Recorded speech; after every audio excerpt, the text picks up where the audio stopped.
What's up, Met fans? Welcome back. Talking Mets at Rob. Happy Labor Day, everybody. Happy Mets game. 1 p.m. should be starting in about 10 minutes. Mets versus Nationals. Mets got Trevor Williams on the mound today against Patrick Corbin. So let's see if the Mets can get to Corbin early like they did the last couple of games. And let's see what goes on. Let me see what's up in the chat before we get started for the game. Let's see. All right. So don't put Fernando on. Oh boy. Well, I guess Fernando is not. They're not the biggest fan of Fernando. But all right, guys. So basically today it's another Mets Nationals game. Obviously, it's a 5-game series. It's a very thank you, Marco. So obviously it's the 5th game of the series. Let's hope the Mets can pull out another win. Obviously, we didn't get much help from the Braves or anybody else, really. Basically, the Braves beat the Rockies, so we didn't gain a game by them, but we're still 3.5 games out. So the good news is that the Mets are 3 games out. The bad news is there's only 25 games to go, which is not a good sign for us. So obviously, playing Washington and the Marlins have helped us, but we also have to know that when it comes down to the nitty-gritty, which is the Yankee series, the St. Louis series, the Brewers series, it's just a lot of moving parts, a lot of good teams we're going to be facing. So it's not going to be easy. We all know that. But that doesn't mean the Mets can actually make the playoffs. It's possible. Like I said, the division is bad. Nobody really is taking control over this division. The Braves are like 3-9 in the last 12 or 11. So they haven't been good. And the Mets took advantage of their bad schedule. So it is what it is. What can you do, right? All you can do is play your game, win your games, and then that's it. So we just have to understand that mathematically the Mets are still in it. There's not a lot of positivity of the Mets thinking about making the playoffs. You can be positive, of course, but it just feels like the Mets blew their opportunity a couple of months ago when they had the division in hand to take over what they were supposed to do.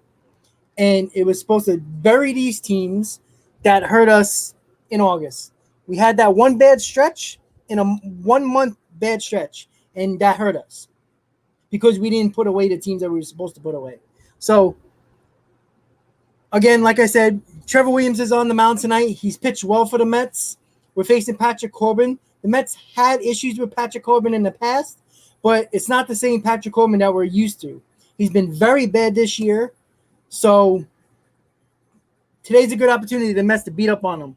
And that means scoring a lot of runs, not having to worry, don't give up no 9-run leads, and go into Miami on another winning streak, 4 out of 5 against the Nationals.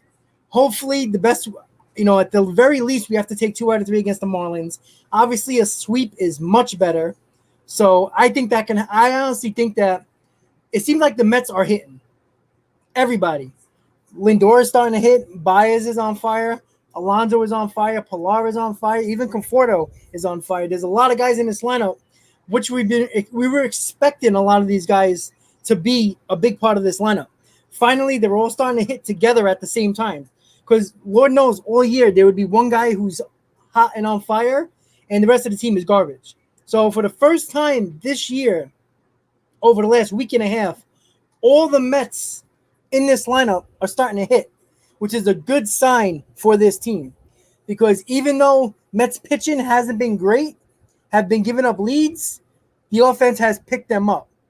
And that's a big difference from the pitching staff picking the offense up throughout the whole year. So it's good to see that the offense is coming around.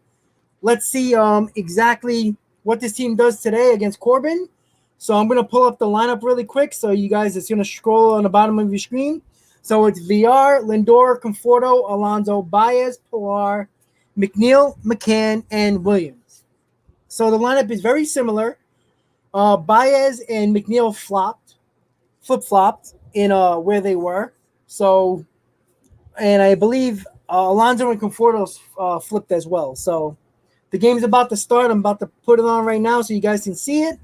So first pitch is right now, and Corbin throws a strike. So let's go Mets. Let's see what the Mets can do. Let's see if we can pull out another victory in Washington and go to Miami on another winning streak. So how's everybody doing on this Labor Day? Watching the Mets, hanging out.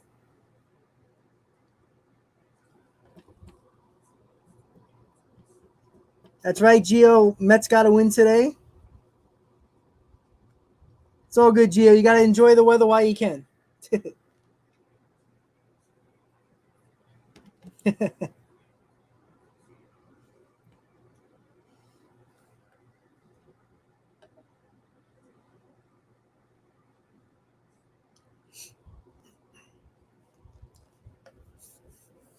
actually a pretty good crowd in Nationals Park today. Probably mostly Met fans, which is nothing new.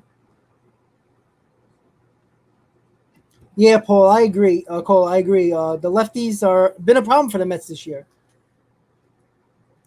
but we do have a lot of righties in the lineup today. So I guess that's the idea for Rojas to get the righties in there, which makes sense. You got Conforto as the only lefty today.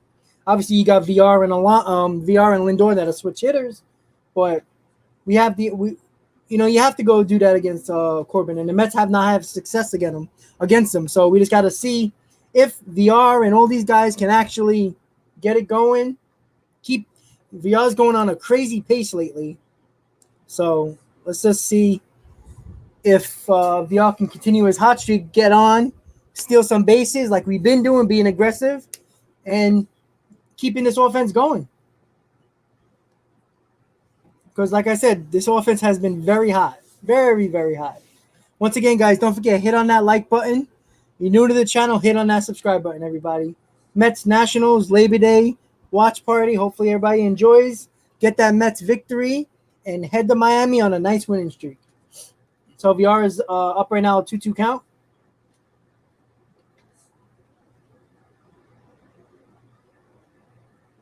VR hits a ground to the short and 1 out. So VR didn't get on. It's very odd that he doesn't get on, but that's okay.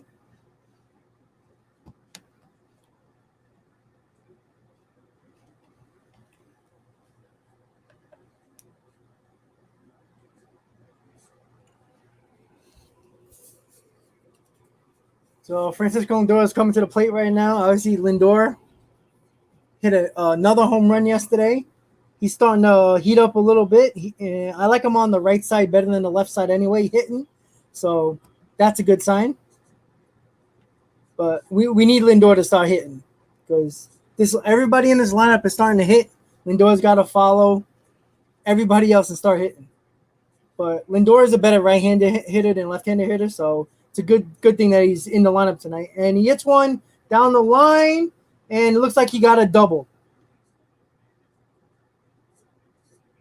All right, so Lindor just got a double off the wall. So, like I said, Lindor is hot. Nice to see. So, we got a 1-out double from Francisco Lindor. Finally, Lindor is finally doing what he's supposed to be doing. Actually caught that fastball right down the middle and pulled it down the left field line. It short hops the wall and gets a double. So, hey, like I said, Lindor's starting to heat up a little bit. It's looking good. Let's just hope he doesn't try to steal third base because, well, So Michael Conforto's at the plate now. Again, the only lefty in the lineup. But another one, Conforto's been hot as well. Conforto swings at the first pitch and fouls it off. Neil, it's worth the wait. I don't know about that. I would like, how many times Lindor came up with in big situations where he failed and the Mets lost the game. So, but again, you know what? That's the past. It all matters now because we're 3.5 games out of first of the division and 4 back in the wild card. So, better late than never, I guess.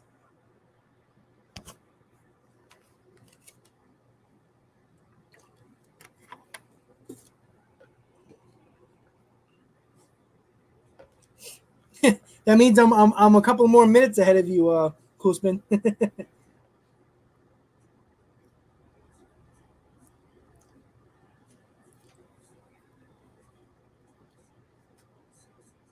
Oh, Michael, let's go. All right, so Lindor took another ball in the dirt. It's 2-1. Once again, guys, Lindor just got a double with one out. Lindor's been hot. Conforto's been hot, so you gotta keep it going. Yeah, Cole. I was talking about it with a couple of friends. How this is the first time that the Mets and the Yankees are gonna play so late in September, where both teams need the series, and that's a big deal. It's not only the 20th anniversary of 9/11, but it means something, and that hasn't been like this in ever. Like either the Mets are out of it and they're just playing out the string, or the Yankees are not really have to worry about anything because they're leading the division or something like that. The first time these games actually really matter, and that's going to be a lot of fun. Conforto hits one down the first base, and Bell touches the bag. So Lindor gets the third with two outs. Somewhat of a productive out from Conforto, but not exactly what we wanted to see. So Alonso is up now. See if Alonso can bring home Lindor. So the cool part is about the 9/11 anniversary and with the Mets and Yankees is that obviously on 9/11, like on Friday, the first game, Mets and Yankee fans are going to go at each other's throat. But one thing for certain on Saturday before the game, we're all going to be one. We're all going to be together because of the 20th anniversary. We're going to have a great ceremony, most likely. A lot of NYPD, FDNY, Port Authority, police, and firefighters. Everybody who, lost their lives. Everybody's going to be together for that moment, and then we're going to go at each other's necks again. So it's going to be fun. That's what I know. I'm going to a September 11th game, so it's going to be a lot of fun. So Alonso gets a base hit and gets the first RBI of the game. 1-0 Mets. Lindor scores. Alonso being clutch lately. He's been hot. Nice to see. So Pete Alonso with an RBI single to bring home Francisco Lindor. 1-0 Mets, baby. That's what I'm talking about.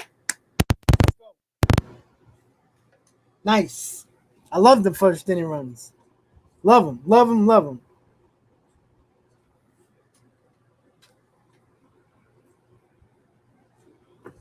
That's what I like to see. That's what I like to see. So now Javi Baez is coming up, and Pete Alonso did not wait. Took a high fastball, boom, right to right center, right field. That's what I like to see. Woo-hoo. So right now Javi Baez is up with two outs. Pete Alonso on first. Baez 251, 28 home runs, 76 RBIs. Solid season. He's 7 for 14 with 2 home runs and 3 RBIs in this Washington series. So he's been hot as well.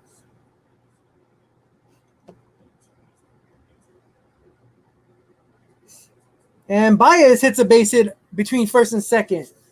All right, here we go. Let's go. Keep it going. Keep the merry-go-round going, baby. Keep it going. That's what I like to see.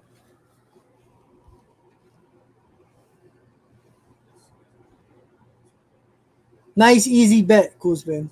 So right now, another hot bat. Kevin Pillar is up. Again, everybody is hot in this lineup, except for James McCann, but he hasn't played. So maybe he'll feed off of all that offense, that energy that these Mets offense has been given lately. But look, everybody is lineup. VR is hot. Lindor is hot. Conforto's hot. Alonso's hot. Baez is hot. Pillar is hot. And McNeil is starting to little by little get there. But 6 out of the 8 batters in this lineup are hot. So it's exactly what we need right now. This is the time when we need the offense to get better. And everybody can say, oh, it's against the Nationals, against the Marlins. But that doesn't mean it's more about a confidence builder too.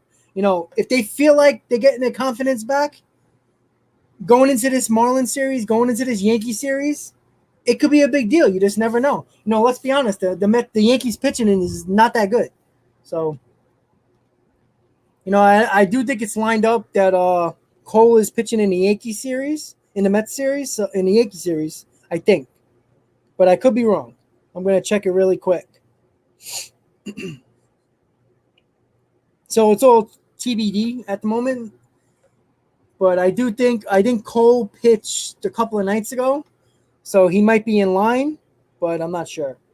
Again, I don't really care much about the Yankees until I face them. So, but let me check really quick because it's important to see the starters for this for that series for sure.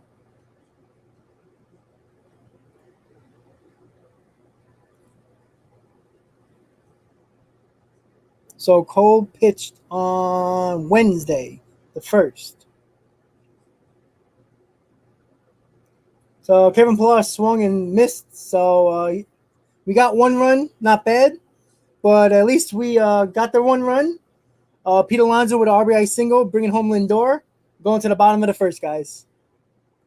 So let me just check that really quick for you guys. So he pitched on the first.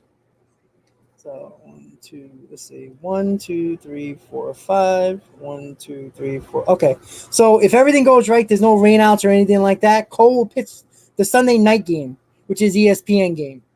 So that means, let's see, that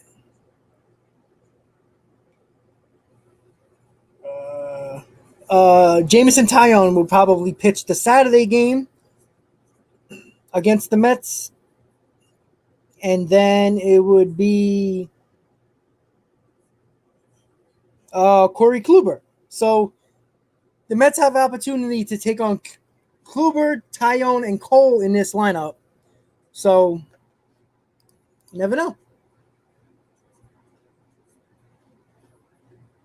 Sorry for the commercial stuff. That's annoying.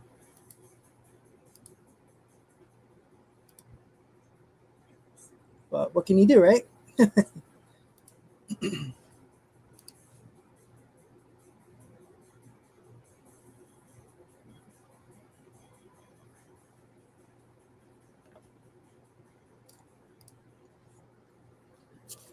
So it's Taillon, Kluber, and Cole for that.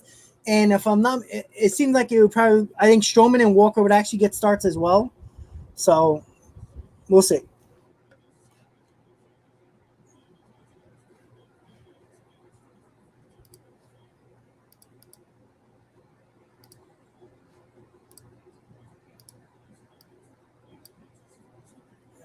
Sorry, guys. Let me just refresh so I can get the game back on. Freaking all these damn unfortunate freaking. Once I get it up, I'll put it back up there for now. But as of right now, I'm just going to. There we go.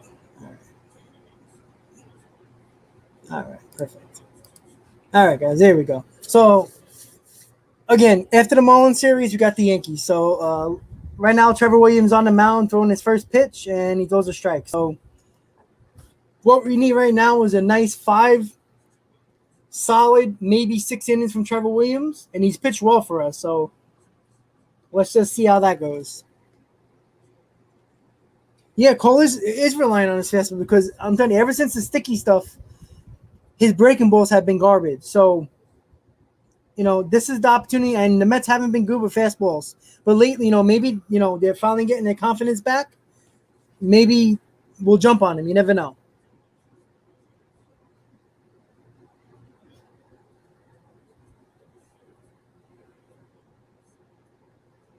All right, so Baez just threw out Thomas for the first out.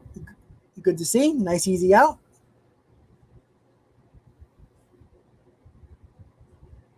Yep, Omar, that's right. Round 2. At the time the Yankees were playing really, really bad when the Mets faced them in Yankee Stadium, and the Yankees had their 13-game winning streak, and actually, they've been struggling ever since. But they play Toronto now, so that's not going to be easy for them either. I don't like when the Yankees. It seems like they always go on a tough losing streak right before they face the Mets. So let's just hope that we can just take advantage of their losing.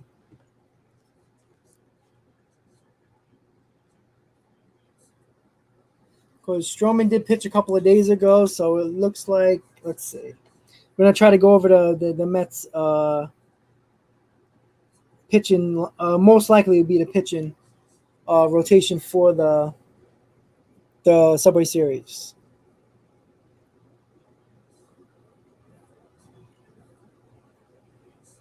see.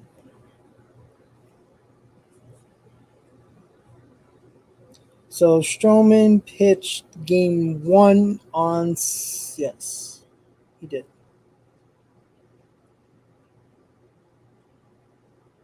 Yeah, Stroman pitched on that series. So let's see. 2, 3, 4, 5. So Stroman's going to miss the start against the Yankees, most likely. Walker will probably get the start on Friday. Then it will be Walker will get the start on Friday. Then Trevor Williams. So it's not going to be a very good pitching matchup on the Mets side, that's for sure. Tyler McGill, most likely. So it looks like Walker and McGill, and depending on what the Mets want to do, it could be Trevor Williams again. But we got to wait and see because a lot of things can happen. Rain can happen, postponements, you just don't know. So it's a 3-2 count to Escobar. And it looks like it's a shot to right field. Can Conforto get there? No, he cannot. Unless the ball bounces and gets by him, it's Escobar's rounding second, and he's going to get a triple out of this. Wow. Conforto played that ball really, really bad. I don't know if he was in between about diving or not, but he should have at least stopped the ball from going to the wall. Could have been a single, maybe a double.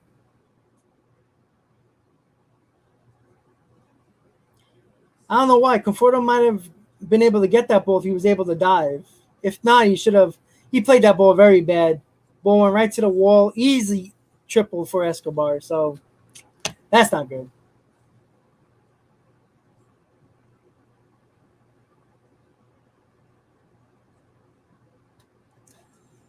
Oh, wasn't a bad pitch by McGill either. Nice slider outside. Yeah, Kuzma, I don't know what Conforto was doing there. He should have just played it on the hop. I think he was in between to dive for it or not. And he just took a bad angle. That's what the Mets can't do. They can't make the easy mistakes, the stupid mistakes that can cost you games. And that's one of them right there for Conforto.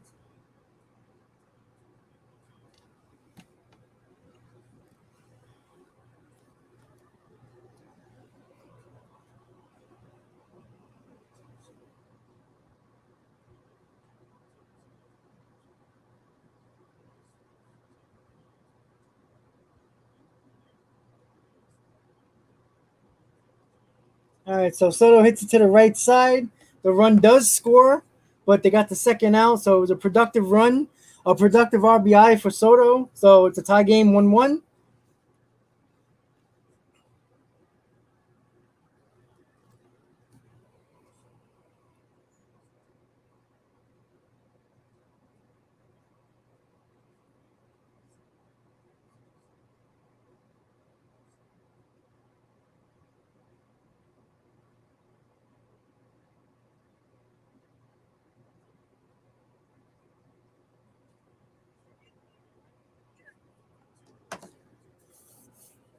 So the Mets got two outs right now. Trevor Williams did give up an early run, but it was mostly because of Conforto not playing the ball correctly in right field.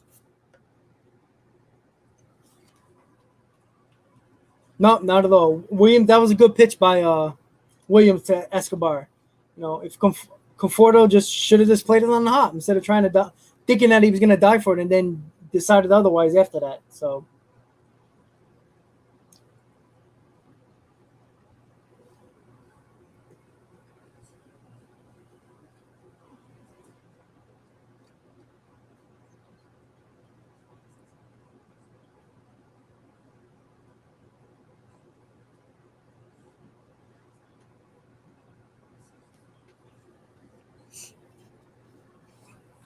I do like Trevor Williams though. I was a little annoyed that the Mets went past Kyle Davies and decided to take Williams, but Williams been pitching good. He just walked Josh Bell on 5 pitches, so that's not good.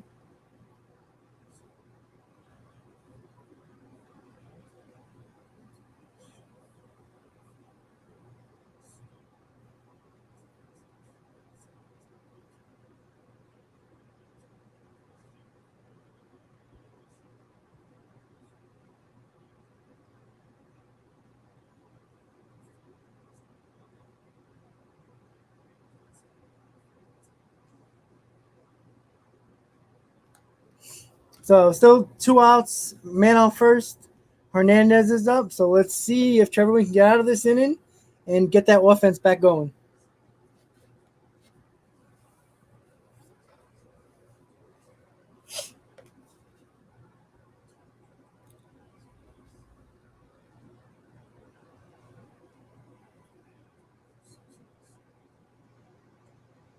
Hernandez hits a shot to left field. It's going to the gap. It's probably going to score. Let's see. All right, he's going to stop at third. So obviously Bell's not a fast runner. So hit a hard double to left center. Second and third, 2 outs. Bell did not score, and the slow-footed Bell did not get couldn't go first to home, but that's good for the Mets. But right now, Trevor Williams is getting hit right now. 2 hard hit balls, which is not a good sign.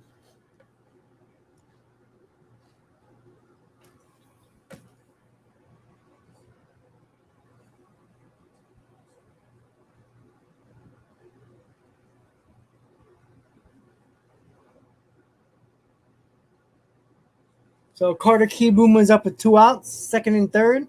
So he's got 2 men in scoring position.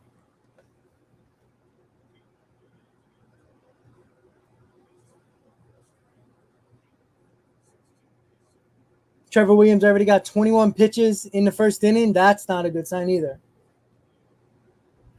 We need him to at least go 5 innings to save the bullpen a little bit. This 5-game series did a lot of damage to our bullpen. Threw a nice fastball inside. 0-2 to Kieboom.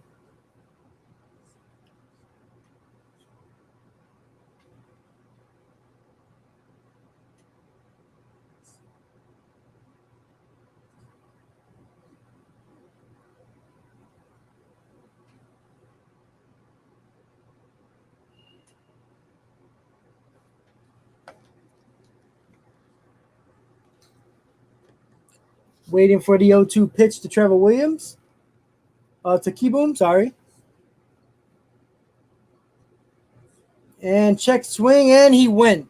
All right, so Trevor Williams got out of the inning, just giving up 1 run. So 23 pitches later, he is out of the first inning, and the Mets are coming up to the top of the second.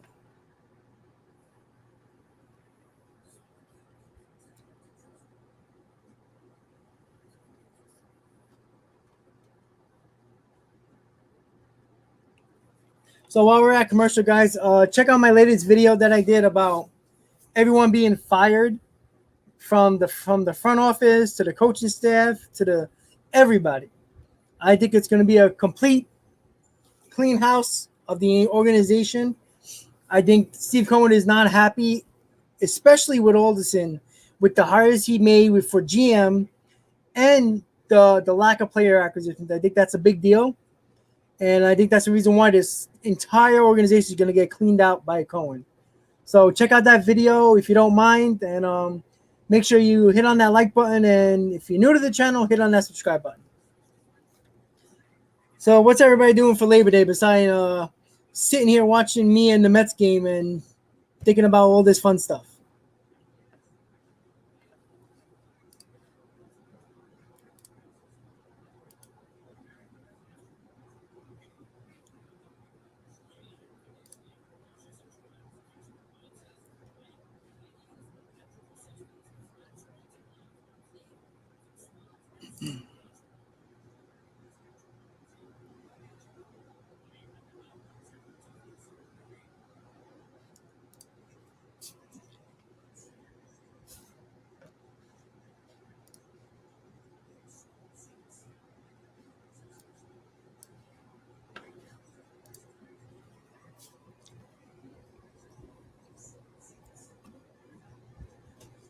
Neil is at the beach. That's what I like.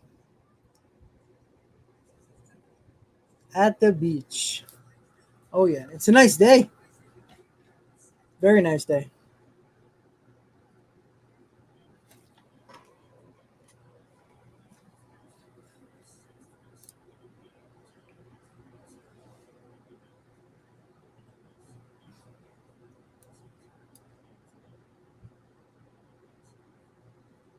So let's see if the Mets can add to their run total. Should be nice.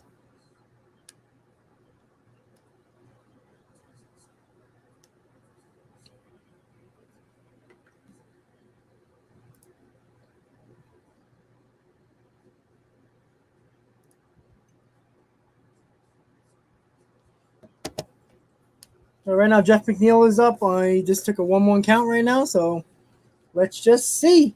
Let's get that offense going, baby. Yeah, Omar. It's looking like Tyler McGill. It could be Walker. It really depends on the way they want to go about this. So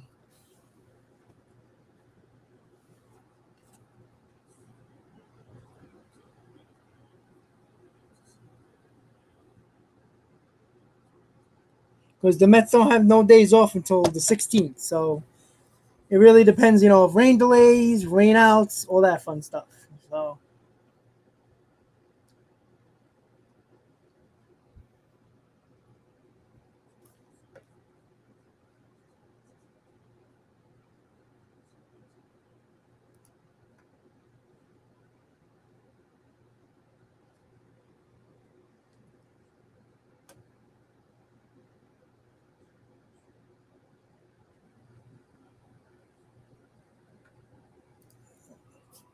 Jeff McNeil hits a base hit to the left center field, and Thomas bobbles the ball, and McNeil's hustling the second and gets a probably be a single and an error on the center fielder.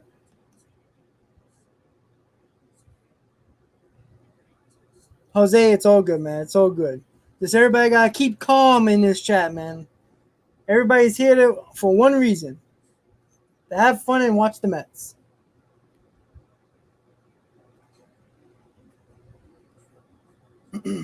So Thomas did bobble the ball to make McNeil go to second, so it would have been a single. McNeil hustling around first and, saw him the bobble and got to second base. So it's probably going to be a single and an error on Thomas. So it's a good sign for the Mets. James McCann is at the plate right now. So see if James can come back and do some damage.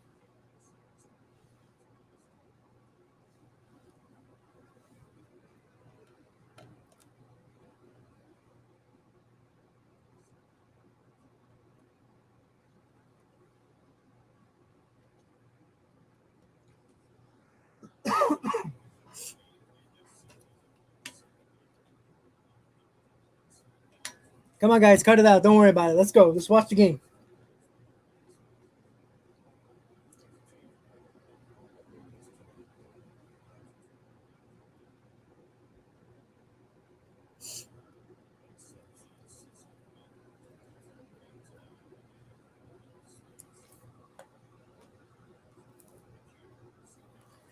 All right, so James McCann got a 2-0 count. See if James McCann can actually get a productive out or actually bring home McNeil. And James hit the ball rocket to second base, but it's caught and he gets thrown out at first. But he does advance the run at the third.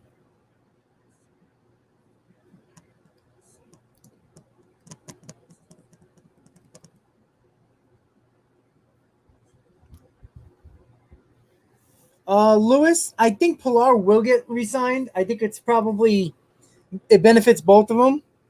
I don't know if anybody's going to give a multi-year contract to Pilar, honestly. So I think he'll stick around on another 1-year deal. VR is another problem. He might want to get a multi-year deal from another team to start. So that might not be a good sign. We might lose McCann.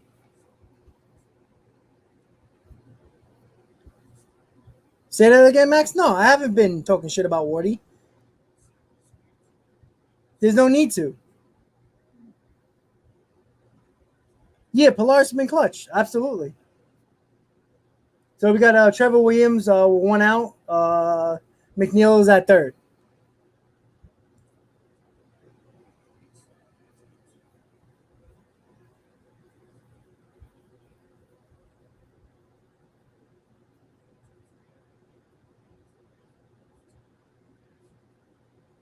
Because, Max, people lie.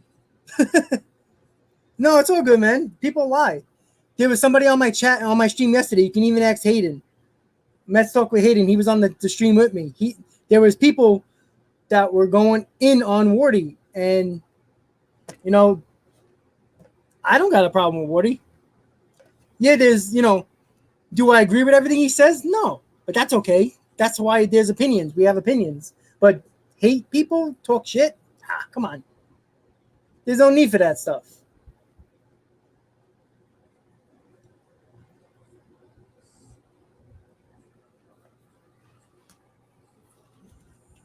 There was actually somebody in the chat yesterday says, "Oh, I'm going to go to Wardy's stream and make sure that everybody knows that we're speaking bad about him," which nobody, me or Hayden, didn't. All we said, and which is probably understandable, people were saying, that me and Hayden are negative on certain issues about the Mets, which is our opinion, and then people brought up Wardy about his positivity. His over enthusiasm positivity. That's okay. It really doesn't matter. Everybody can have their opinions. I mean, you're not doing the YouTube channel to not give your opinion, right?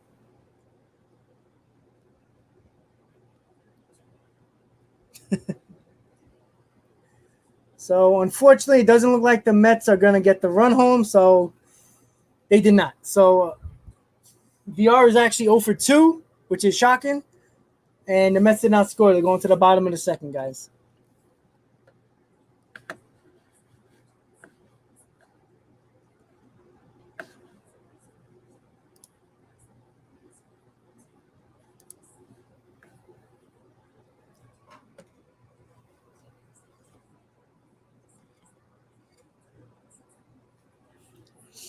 So as you guys know, the Mets are 3.5 games out of first base. For first place, for not first base. So we will see if the Mets can actually gain some ground with 25 games to go. It's all good, Kuzpin. We gotta trust in VR.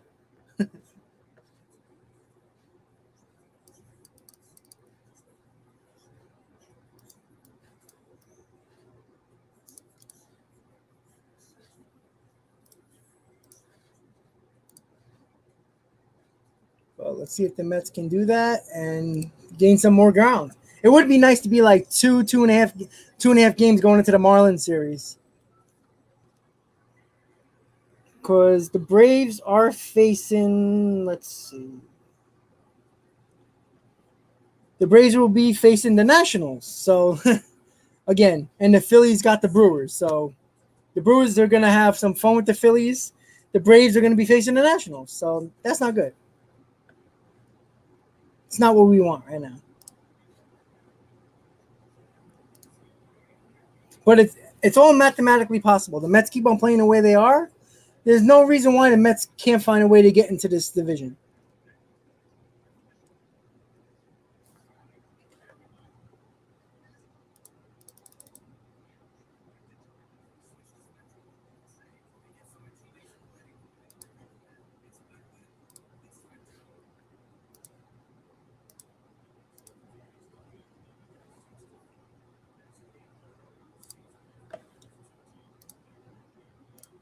All right, so we're going to be going to the bottom of the seventh. I'm sorry, bottom of the second. Sorry about that.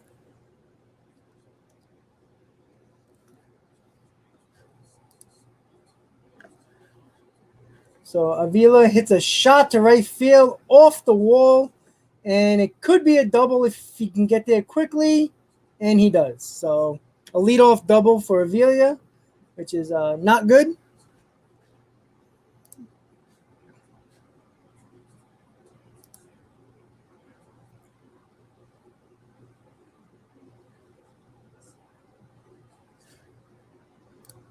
For some reason, MLB.com is just acting very odd right now. All right, there we go. So not a good sign for Williams. He hasn't been sharp.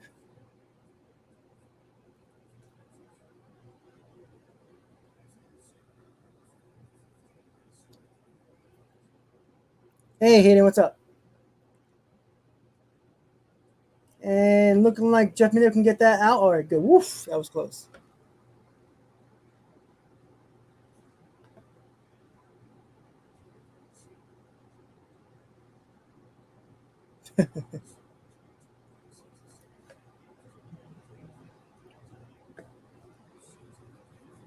Jose, are you gonna speak about the Mets, or are you just gonna speak about all this bullshit that we've had yesterday?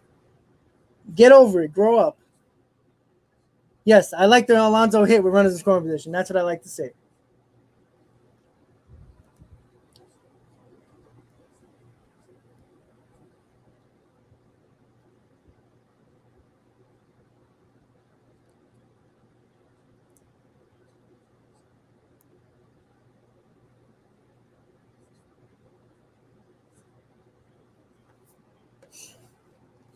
So right now we got one out right now. Man on second with one out. Bottom of the second. See if Trevor Williams can get out of this inning without giving up a run.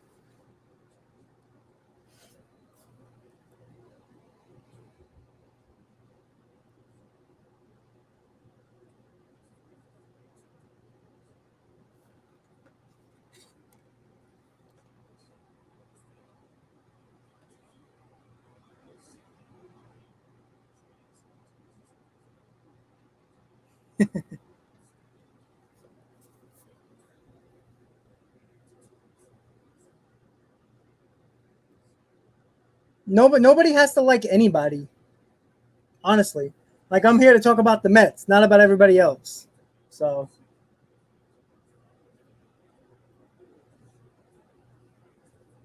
oh, Baez made a nice play to get the runner at third. Nice play by Baez.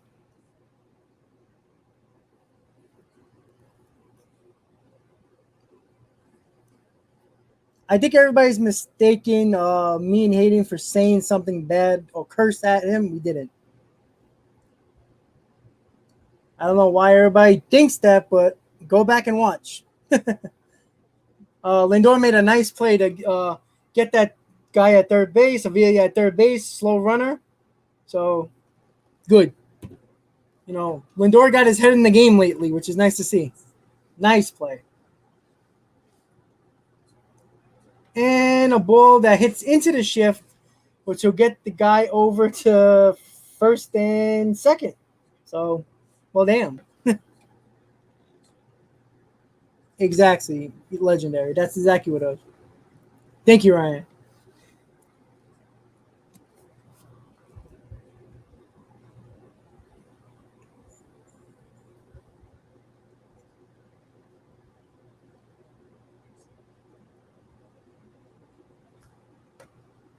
So, once again, guys, it's 2 outs. Luckily for the Mets, Lindor made that play because I would have probably scored a run on that base hit. So, first and second with 2 outs, and Escobar is up. Escobar hit a triple in the top of the first with Conforto misplaying a ball.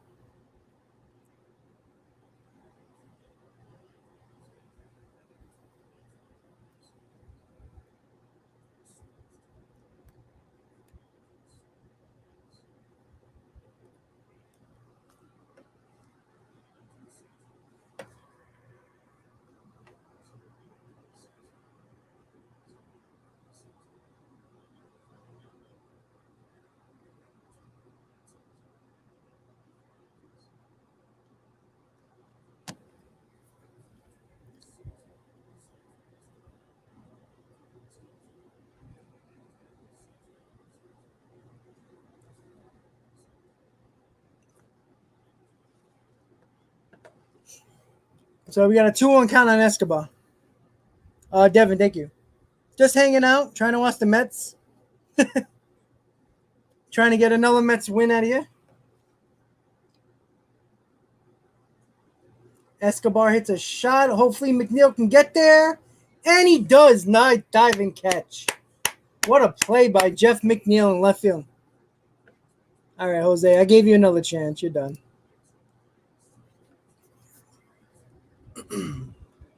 So that was a nice play by Jeff McNeil in left field with Pilar coming in as well. No fear from Jeff McNeil. But it's nice to play to end the inning. Nice play. Keep it at 1 run. So to end this, so nobody else comes in and acts annoying, me or Hayden did not curse out Wardy. Plain and simple. If you go back, we had a guest on that doesn't like Wardy. He said his piece. He said his opinion. That is his opinion. The only thing me and Hayden talked about was Wardy can be overly positive about the Mets. That is it. That is not cursing out. All that was an opinion that Wardy gives about being positive towards the Mets. He's extra positive. That's fine. Nobody gets mad at that. But I don't have to be positive because he's positive. The same thing with Hayden. Hayden has his own opinion. I have my own opinion. Wardy has his own opinion. Anybody who does a Mets channel has their own opinion. Somebody asked and said in the chat, a couple of people did, they don't like Wardy's channel. That's fine. It's your prerogative to watch my channel, to watch Wardy's, to watch Hayden's. It's just that simple. It's not that hard to figure out. You know, I even said it myself. If I want, I don't lie to you guys. You all know that. If I don't like you, I'll let you know. I don't care. But I'm not gonna curse out somebody for having an opinion about about a team. Doesn't make sense. Well, I don't have to agree with you, but that doesn't mean I have to be an ass about it either.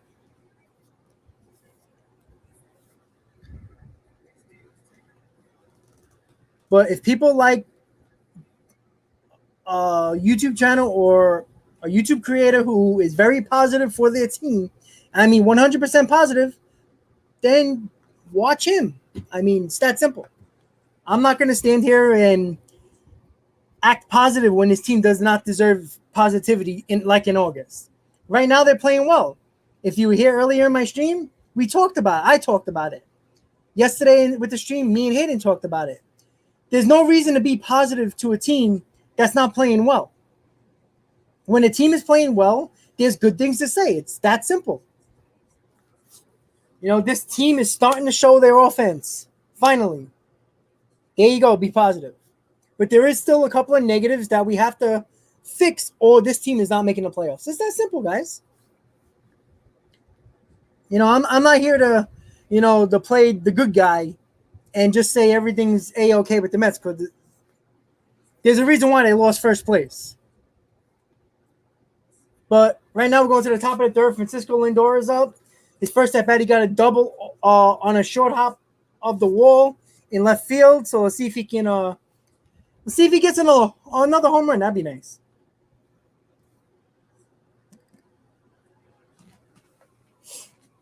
Let's go, Francisco. Let's go. And Francisco hits a ball to short and 1 out. All right.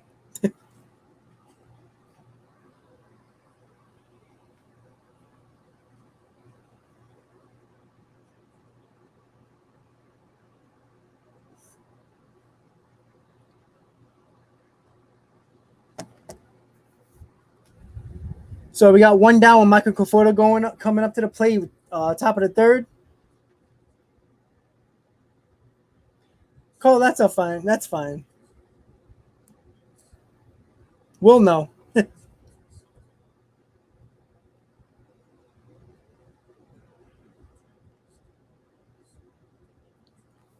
Once again, guys, if you're just tuning in, hit on that like button. We're in the top of the third. It's a tie game, 1-1. Michael Conforto is at the plate with nobody on.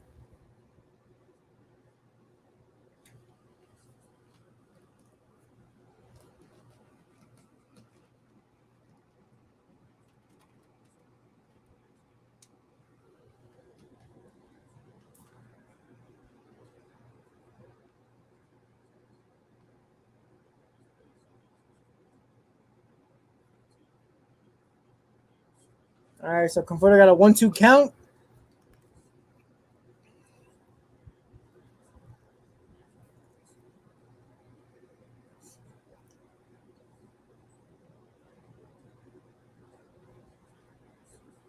Conforto hits a grounder to the shift to the second baseman and 2 outs. So as we talked about earlier in the chat, the Mets have not had a lot of success against Patrick Corbin. Even though Corbin has been really bad this year, the Mets just can't hit him. It's that simple.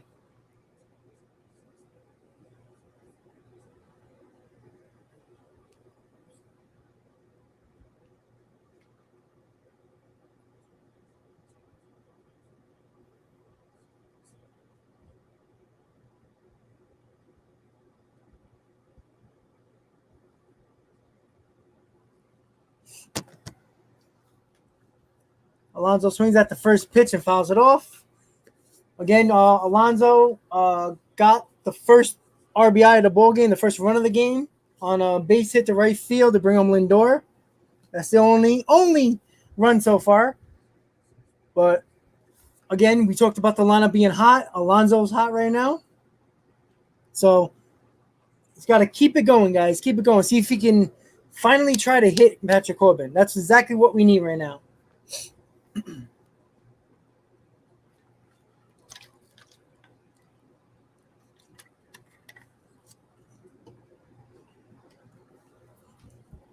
And Alonso hits a shot. It hits Corbin, but Corbin throws it to first and gets Alonso out. So that was a quick 1-2-3 inning for the Mets.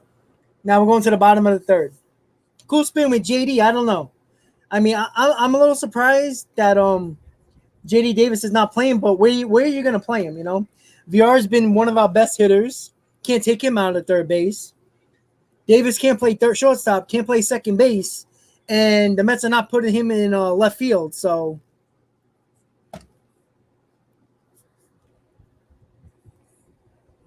it's kind of unfortunate. So even my stream's ahead of the game. Everybody's but that's the problem right now. Like I said, if you're playing well, you're hitting, you're gonna play. JD Davis hasn't been hitting. VR has been red hot. You're not gonna take VR out to put JD Davis in because of Corbin. And VR's the switch hitter, so it doesn't even make sense to put him in. But again, JD Davis does have good career numbers against Corbin. But when you have nowhere to play him, you can't put him in a lineup.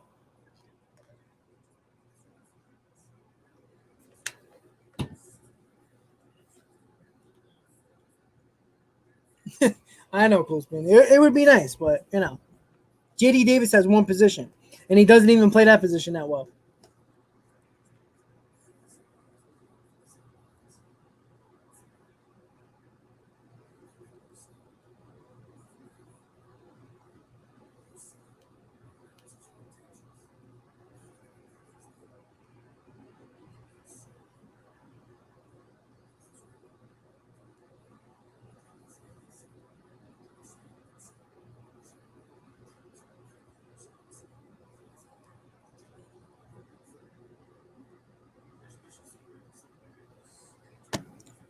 Nick, absolutely. Let's go Mets. So far, it's a pitcher's duel between Trevor Williams and Patrick Corbin. 1-1.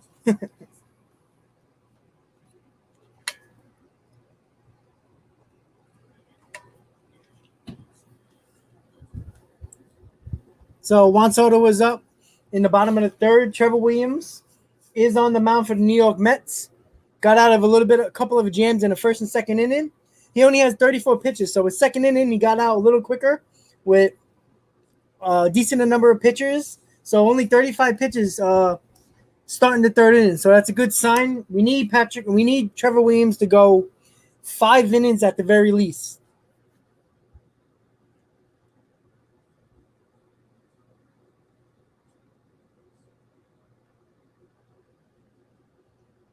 Yeah, Chief. Let's go Cowboys too. Hell yeah. Let's go. Giants ain't winning no division this year.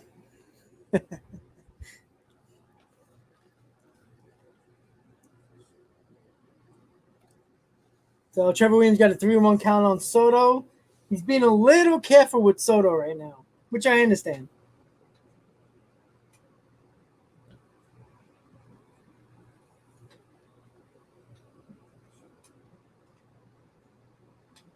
And Trevor Williams walked Soto on 5 pitches. So he was very careful with Soto.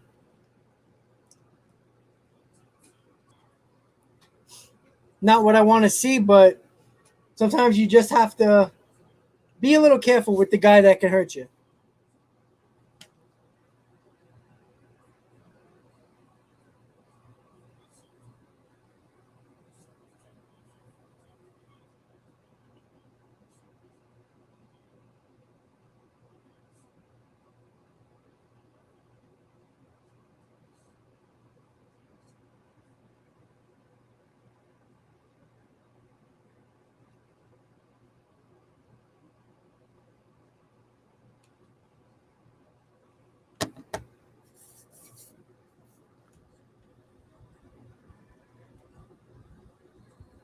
Yeah, being a Mets fan is tough, and Cowboys fan as well. That's for sure.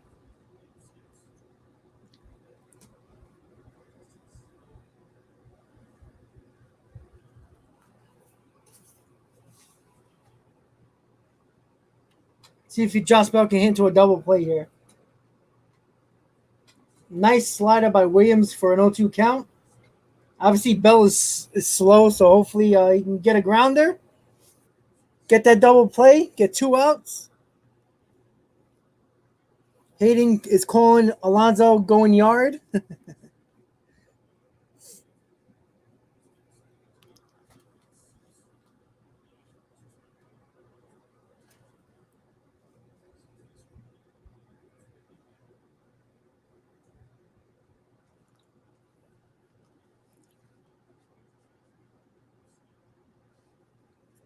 Guys, talking about the Marlins series coming up, I'm really worried about that Marlins series because I feel, for some reason the Mets have a problem with the Marlins, especially in Miami.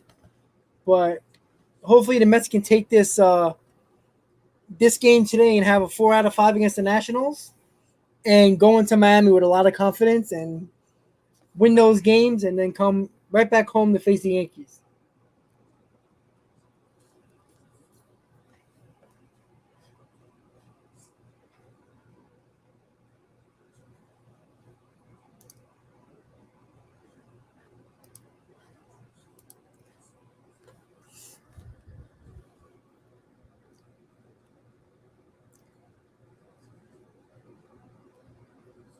So Trevor Williams just threw a bad slider in the dirt. So it's a 2-2 count on Bell.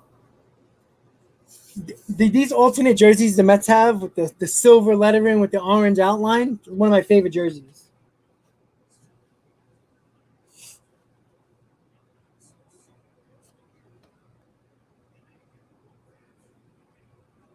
And Bell is working a count to 3-2. Not good. Not good.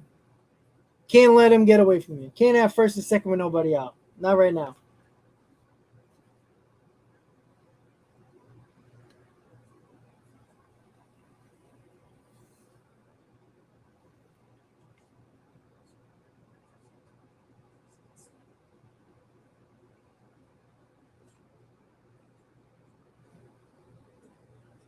And Josh Ball hits it off of Pete Alonso and it goes all the way down the right field line into foul territory. Soto goes all the way around the third. Bell goes to second. Damn. Pete Alonso, it bounced off. The camera went away quick, but I'm not sure if Alonso it hit off his glove or not. We're going to see it right here.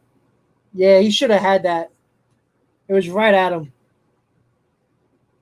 Ah, should have had that. Not a good play by Pete Alonso. Not good. Not good. It was hit hard, but you got to make that. He catches that ball. It's an easy double play. So right now, Yadier Hernandez is up. He hit a double in his first at bat. Now he's got second and third with nobody out. So let's see if Trevor Williams can bear down and get out of this inning with no runs.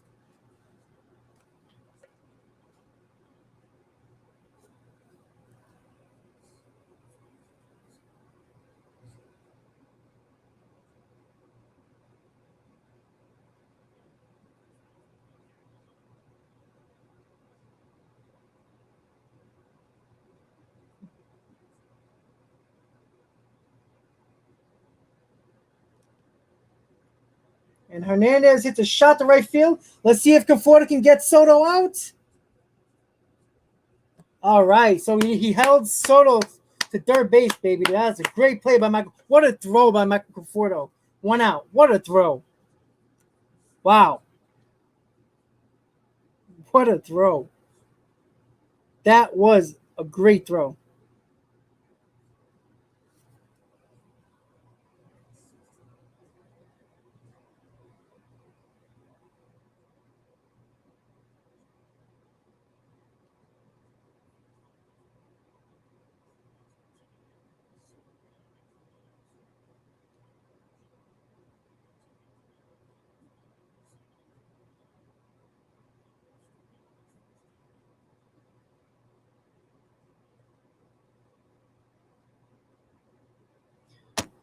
All right, Trevor, let's go. Get out of this. Keeper went to ground ball. It's going home. Gets him out. What a nice throw by Jonathan VR. Mets defense playing very well right now. Nice. Fundamental baseball. It's very simple. Conforto with the nice arm to keep Soto at third, and then it's a ground ball to VR. VR takes his time, throws it home, has enough time. McCann tags him. 2 outs. Nice play. Would J.D. Davis have made that play? I don't know. Heck of a play by VR. You know, he could have easily went to first on that or tried for a double play. But he went home. So we got 2 outs, 48 pitches for Trevor Williams right now. Right now, Avila is up with 2 outs. So let's see if Trevor Williams can get out of this jam with no runs.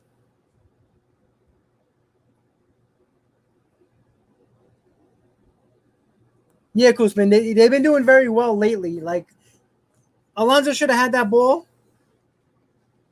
But, Anna, his team picked him up. That's what counts.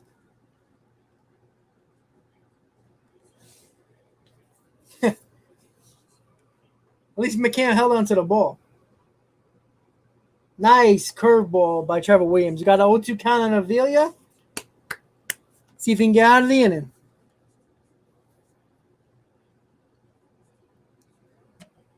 I don't know, Cole. Me and you disagree with J.D. Davis. Defense wins ball games, and defense and pitching always matters. For some reason, analytics don't think so. Here we go, the 0-2 pitch to Avila. Let's see if Williams can get out of this. Throws a high fastball. Just missed the plate. Little high. Avila didn't bite on that, but that's not a bad pitch at all. Probably setting him up for something in the dirt.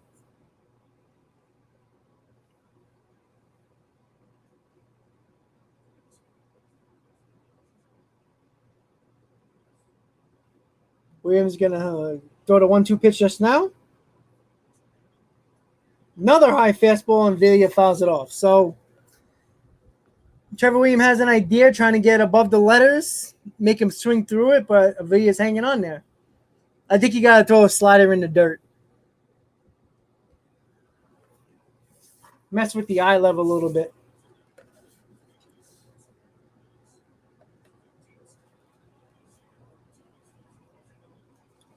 Let's go, Trevor.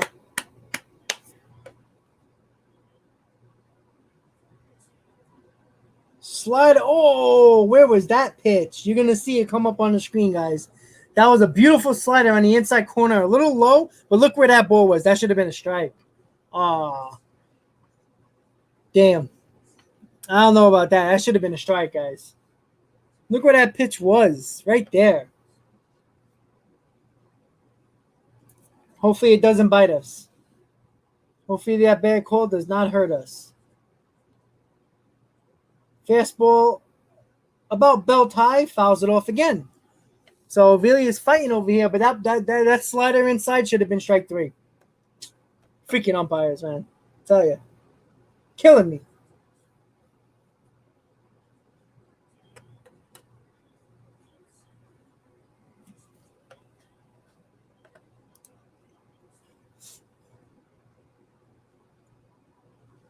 So 2-2 counts coming to Avila. Washington got first and second with 2 outs. Bottom of the third. Let's see if Trevor Williams can get out of this. Slider just low. That one just missed. So he got a 3-2 count. It's not a bad pitch, though. Avili's just taking that. That was just out of the strike zone. Little low. Had a lot of plate, but just a little low.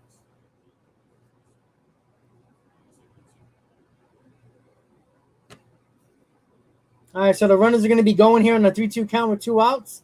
So a base hit will probably score 2 runs. And Avila pops it up. It's going in the Bermuda Triangle. Who's going to call it? Baez got it. End of inning. Nice work by Trevor Williams. A great play by Michael Conforto to keep Soto at third base.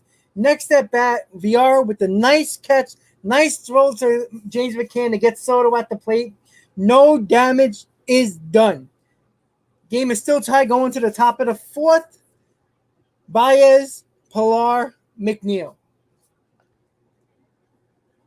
Robo-umps. You know what? Can't be worse.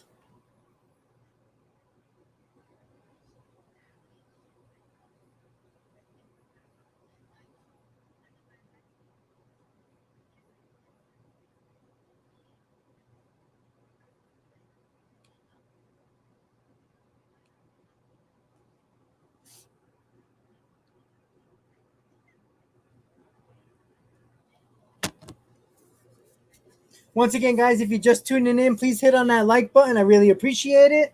If you're new to the channel, say what's up in the chat. Don't be shy. New to the channel, hit on that subscribe button, everybody. Once again, Talking Mets with Rob here on Labor Day. Day baseball on a Monday. Happy Labor Day, guys. Hope everybody's being safe and smart. Having your barbecues, being at the beach, wherever you're doing, please do it safe. It's a beautiful day here in New York. I don't know where everybody else is, but in New York, it's a beautiful, slightly cloudy day, but blue skies are all over the place. So enjoy yourselves. Don't drink too much. Do not do what Zach Scott does. Drink and drive. But make sure you have fun. Enjoy your day. Hopefully the Mets make it a little bit better with a W. And the Braves lost, which would also be nice.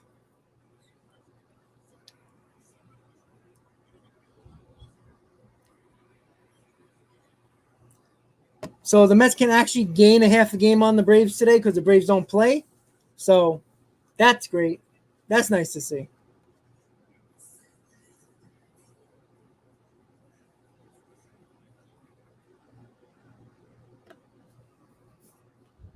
Yeah, Aiden, that was nice by Williams. You know, he had to help. He needed a little help with the defense, and I'm shocked that Soto didn't actually try to run on Conforto there because Conforto wasn't that close.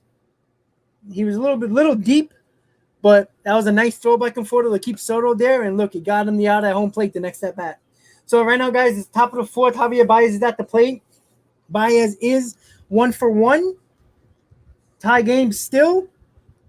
Trevor Williams did a good job to get out of the inning, so let's see if the Mets can score some runs for him.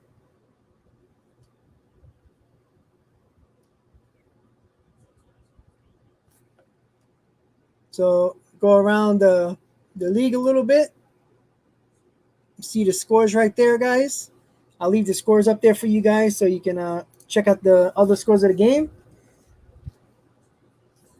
So right now, Kansas City and Baltimore 0-0. Toronto's beating the Yankees 2-0 in the bottom of the fourth. Tampa Bay and Boston are 1-1. Pittsburgh's beating Detroit. And later on today is the Phillies and Milwaukee, which is a very important series for the Mets to watch out for because they can easily jump over the Phillies by the end of this week. And Baez with another base hit to right field. 6 straight hits for Javier Baez. Javier Baez is freaking hot, guys. This is what you get from Baez. You get the big cold streaks with a lot of strikeouts. But when Javier Baez is hot, he is one of the best shortstops in baseball. There's no doubt about it.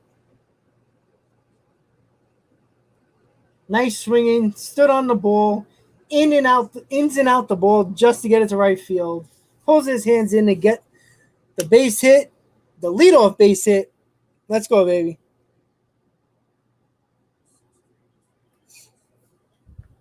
I still don't want to sign him, though. All right, so Pilar hits a blooper base hit. Javier Baez is going to go into third on that base hit. First and third with nobody out for the baby. That's what I'm talking about. All the little bloop hits are going into the favor of the Mets lately, which I like to see. So we got first and third, nobody out with Jeff McNeil coming to the plate.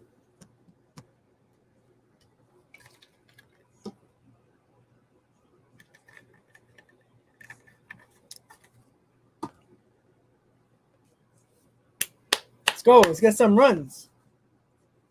I always like when the Mets can get out of a tough inning when it looked like the Nationals were going to score and the Mets would come back and score some runs. That's very demoralizing to a team, to the opposing team. So the Mets got to get a couple of runs here. We got nobody out, first and third. At the very least, one run, but I want a couple. Come on, Jeff. Let's go.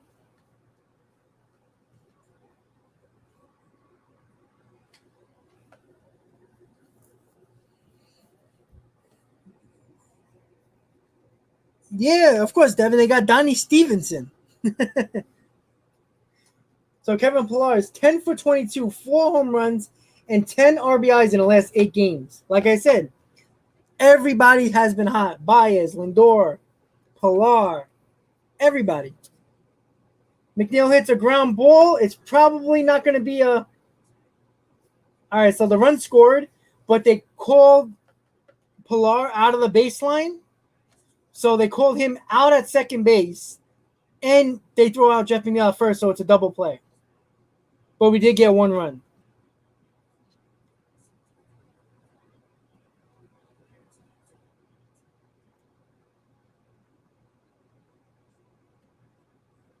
The bad thing about what Pillar did, Pillar has the right to run in his line and get in front of the base runner, get in front of the fielder. So I'm not really sure why Pillar held up. He should have just ran right on his line. But unfortunately, it's a double play. The Mets did get the run, which is good, but it kind of messed up the beginning for us.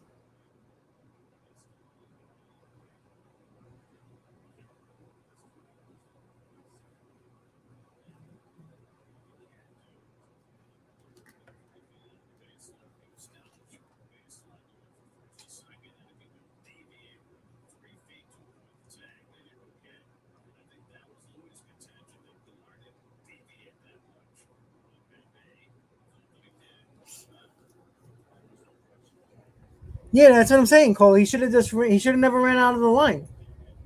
He should have just ran his line, and you get in front of the base run, the fielder. You get in front of the fielder. The fielder has to get out of the way, as well. So, he could have easily tagged Pillar, but Pillar could have just stayed there, and Jeff McNeil almost beat it out as it is.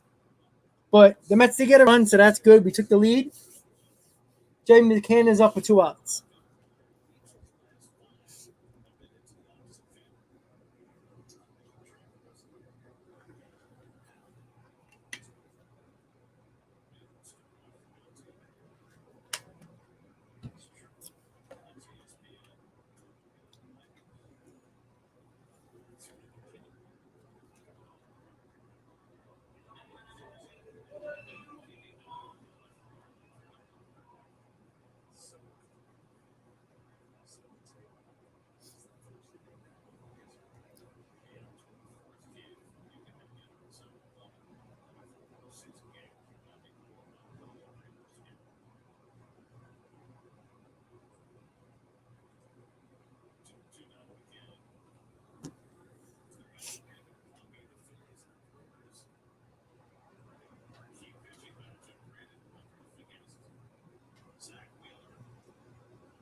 So it's a 2-2 count to Jeff McNeil.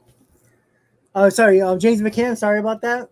So see if James can keep the run inning going. He hits a soft ground ball to short, and they're out of the inning. So the Mets do get one run. Unfortunately, it wasn't a bigger inning, which could have been expected, but the Mets did get the lead, so going to the bottom of the foot. Well, Joey, the rule is a little odd because the runner just can't really run into the fielder, but he also can. He doesn't have to move either. It's the fielder to throw around the runner. So Pillar should have never deviated from where he was. You should have just stood there, and it would have made it a harder play for the fielder to actually throw out McNeil. That extra second might have made McNeil safe. Yeah, Pillar probably would have still been out because he would have got tagged out. After McNeil would have been safe, the ball would have been thrown. But it is what it is. But unfortunately, Pillar tried to go around him, which Rojas was trying to fight that Pillar really didn't go 3 feet out of the baseline, but the umpire said he did. Can't really change that call. It's not obviously reviewable. So, but I think Pilar could have just stayed in the path of where he was and messed with the fielder, and maybe McNeil would have been safe. It may only have been 1 out instead of 2. Transistor, greetings from UK, man. Awesome. That's right, Transistor. Fire them all. I agree.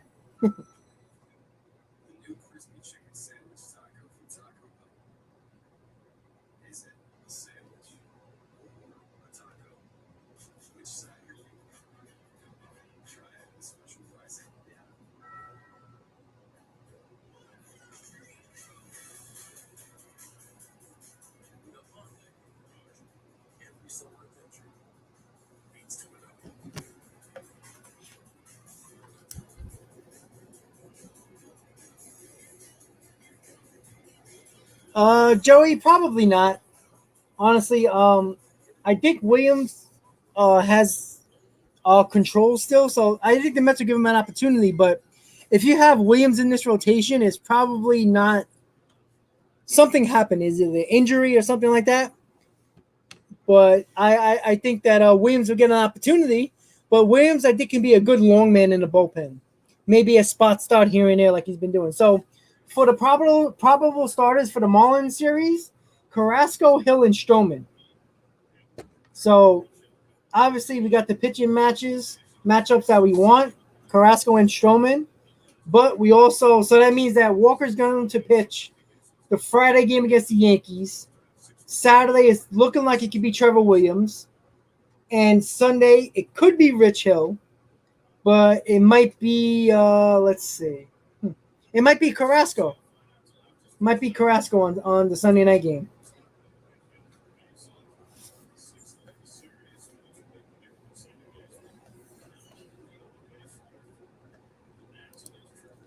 So Trevor Williams having issues with the leadoff batter. So Garcia got a base hit. So guy on first with nobody out. Cole, Rob, who do you want as the manager next year? I've been saying it for a while. I want Buck Showalter. I think he's the perfect guy for this team. I think they need a leader. I think they need someone who has a little bit of a authoritarian type of managing situation, not all, roses and sunshine. I think they need somebody that can get on these guys and not every interview say, oh, well, these guys are trying, they're working hard. I don't want to hear that crap. I think Buck Showalter is the perfect guy. You see what the White Sox have been doing with La Russa? I think that's a perfect situation. I think look at the White Sox situation, how everybody just killed that hire. But the White Sox are one of the better teams in baseball. So Patrick Corbin, VR is playing in and hit it right past VR. So it's first and second with nobody out. So Corbin with the Butcher Boy.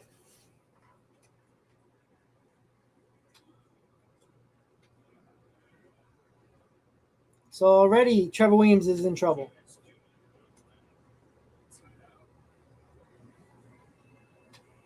MLB Joey, honestly, that's what I said in my other video about a week ago.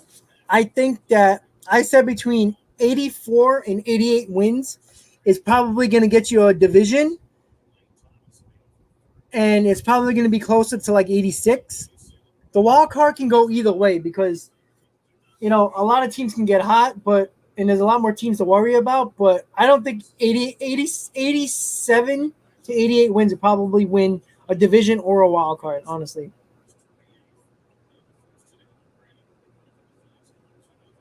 Yeah, Devin. Baez, he gets hot. He's one of the best players in baseball offensively. So let's see if the Trevor Williams can get out of this. He's been in trouble basically the whole game, but somehow Trevor Williams have been getting out of it, which is nice to see. But um, it would be nice for Mets pitchers to actually keep the lead. But it's crazy. Like we've been giving up way too many leads lately.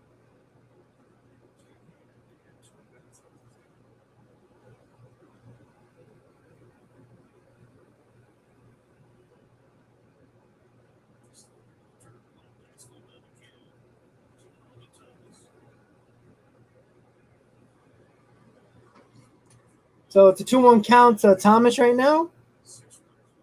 Trevor Williams is a little bit in a jam right now, first and second with nobody out. So a nice double play ball would be very nice.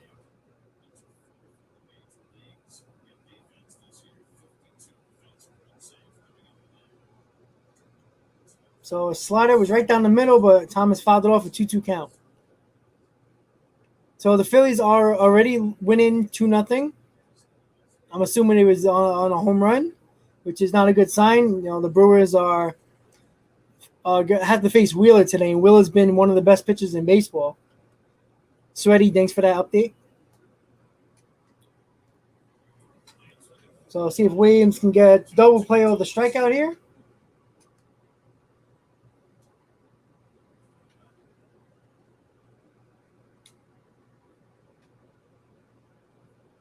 And the Cubs and the Reds game just started, which is another team the Mets have to watch out for. So there's a lot of scoreboard watching as of right now. That's why I kept the scores up there for you guys, so you guys can see the scores on the updates.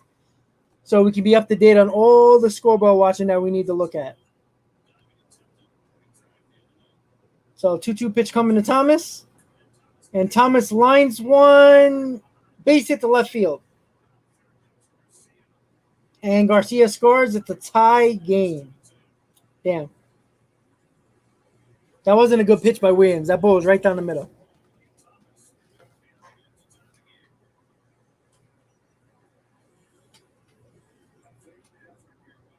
Yeah, that was a hanging slider. Knee high. Not a good pitch.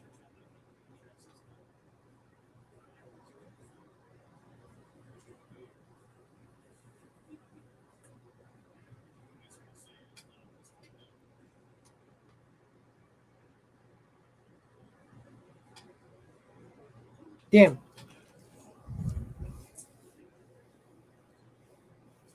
Oh, the Mets pitching was so good in the first half that, looking at the back of the baseball cards for like Stroman, Walker, obviously Carrasco was hurt. DeGrom's been hurt a lot. But, you have to look at, the Mets have been without DeGrom since July. Carrasco just came back, about 3 weeks ago? So it's kind of, I don't think the Mets pitching has been terrible. I just think that, the Mets pitchers are starting to pitch to their baseball card. They were pitching way better than their stats in the first half. And you can't expect Walker to be the same guy he was in the first half. He hasn't pitched this many innings in about 3 years. Stroman's having his best year this year. Carrasco's just coming back for injury. Trevor Williams is a 5-starter at best. So Rich Hill ain't anything to be happy about. So there's not a lot of options for, that's why the Mets pitching, they're okay, but they're not great. But Trevor Williams is struggling right now. Can't get the ball over the plate. Got a 2-0 count on Escobar.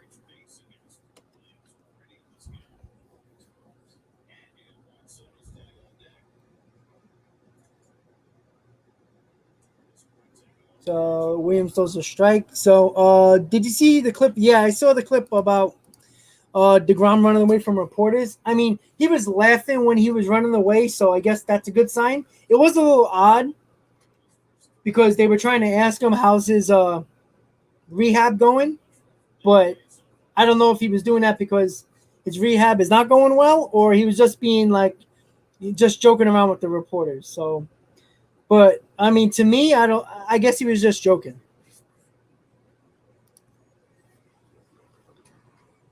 Yeah, Joey, it was because of DeGrom and Walker, but everybody was pitching well. Everybody that came in was pitching well. Even Stroman was one of our best pitchers as well. But, when you lose DeGrom, when you don't have Carrasco, Peterson goes down with injury, you don't have a lot of pitchers to help you out there. So William threw a nice outside corner fastball to strike out Escobar. But the big bat's coming up right now with Juan Soto.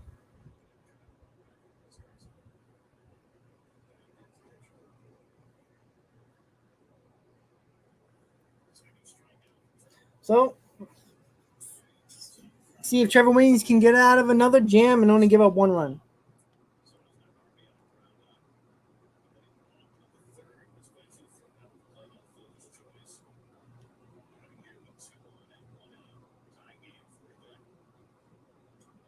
And Soto pops up the first pitch to center field. Let's see if Pilar catches it. He does catch it. 2 outs. Big out for Trevor Williams. First pitch, Soto swings and pops it up to the center fielder.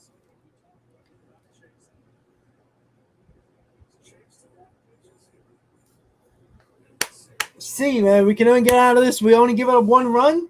That's a nice performance by Trevor Williams. He hasn't been pitching great, but he's been keeping his team in the game. That's all you can ask for a guy like Trevor Williams.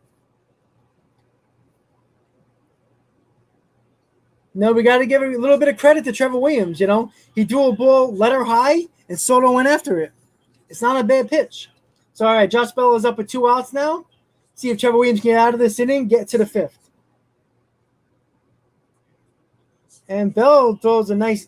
I'm sorry, Williams throws a nice slider on the inside corner for a strike. I think Soto tried to take the Jeff McNeil approach and swing at the first pitch. And it's a 0-2 count. Here we go. Once again, guys, if you're just tuning in before the pitch happens, hit on that like button. If you're just tuning in, guys, you're new to the channel, say what's up in the chat. Don't be shy. Hit on that subscribe button, guys. 0-2 count to Josh Bell. Let's see if Trevor Williams can get out of this inning with only 1 run and limit the damage that could have been a lot worse. So here comes the 0-2 pitch to Josh Bell.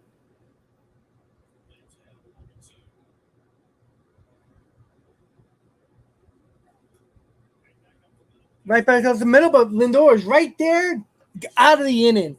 So he hit the ball hard up the middle. If they weren't playing the shift, it would have been a base hit up the middle. But thank God for the shift in this scenario. Trevor Williams only gives up 1 run.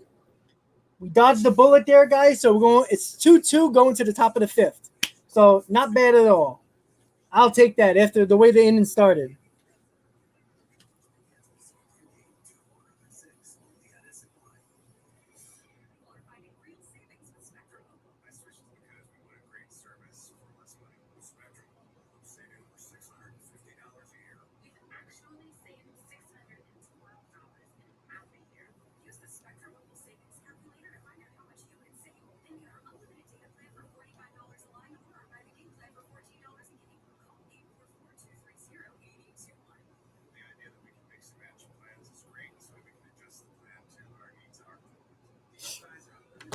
So it's nice to see that Trevor Williams have been getting into a jam almost every inning.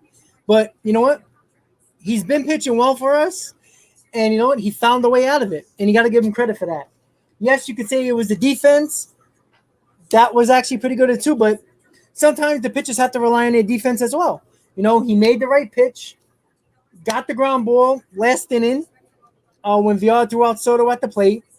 Soto decided to swing at the first pitch. Helped out Trevor Williams with a pop up to center field. And Josh Bell did hit the ball hard, but the shift was properly positioned. Lindor was playing right up the middle. Ground ball right to Lindor and got out of the inning. So let's see if the Mets can keep on scoring runs. The Mets have had a lot of opportunities as well, but only scored 2 runs so far. So let's see if the Mets can capitalize on these runs.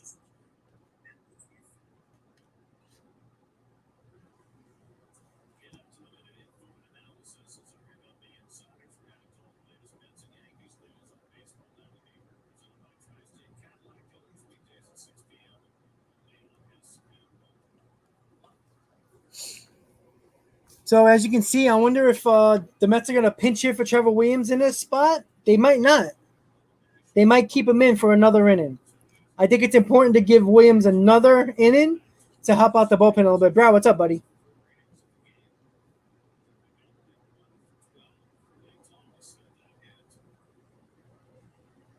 So let's see. It's 9-1-2 for the Mets. So let's see if Trevor Williams is going to bat. And he is going to bat. So, again, there's no reason why to take out Trevor Williams at this point.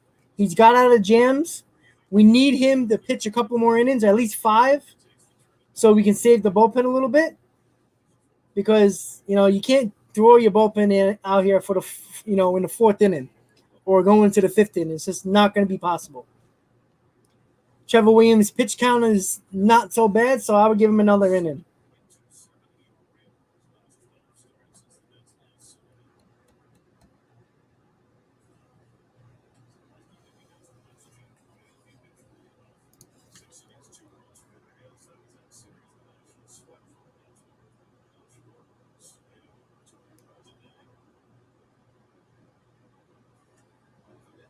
And Trevor Williams got a base hit up the middle. There we go. Not wasted at all. Not a wasted at bat. There we go.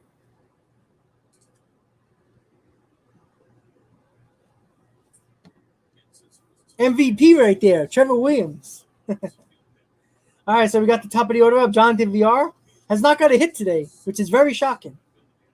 2 ground balls to the shortstop, so he's 0 for 2 right now. So let's see if VR can get that hitting going again like he's been doing for the last 2 weeks.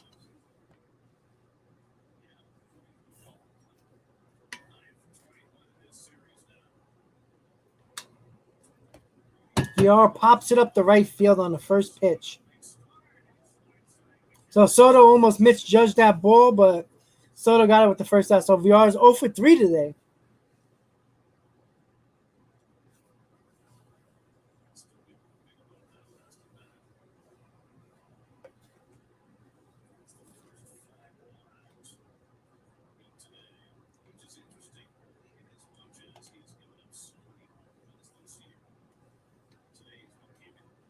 I'm not gonna get on VR. He's been big for us for 2 weeks now.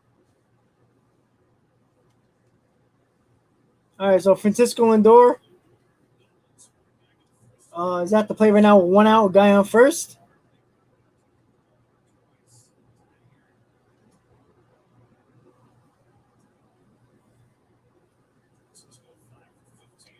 So Francisco Lindor is 1 for 2 today with a double and a run scored.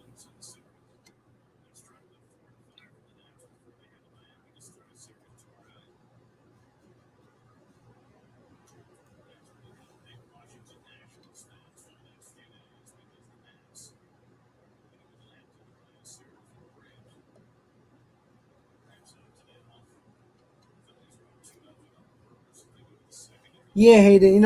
I would say he's a decent fielder. He's got a really good arm, but he's definitely not great for sure.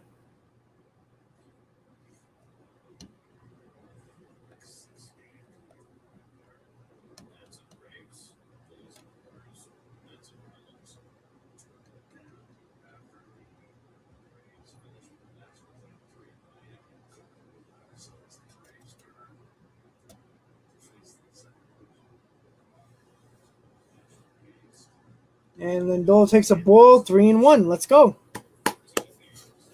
Yeah, Soto, Soto's a Met killer.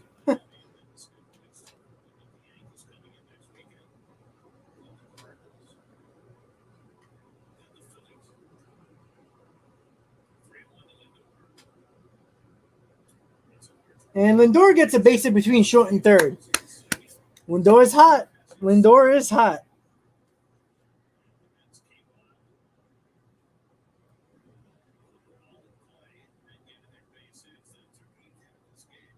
So right now the Mets got 8 hits. Lindor just got a base hit. Conforto is coming up. Let's see if Conforto can do some damage.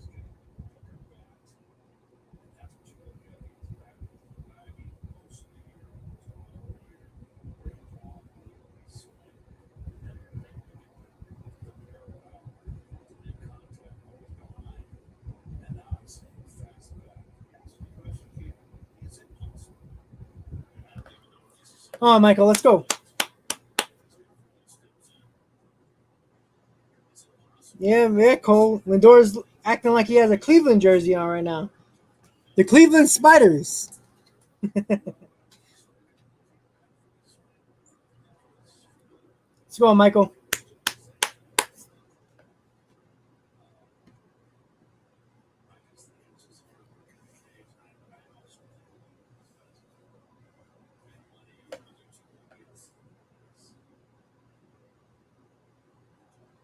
All right, ball two. Corbin's a little wild right now, a little flustered. That's what I like to see. Gotta be patient at the plate. Let Corbin come to you. Don't swing at none of his garbage out of the strike zone.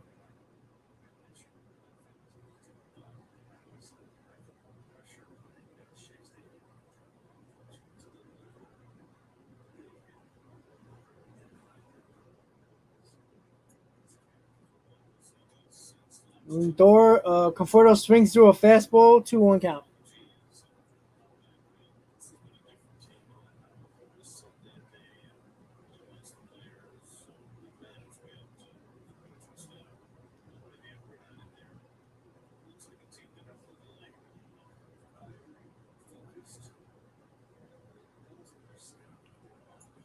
Let's go, Michael. Come on.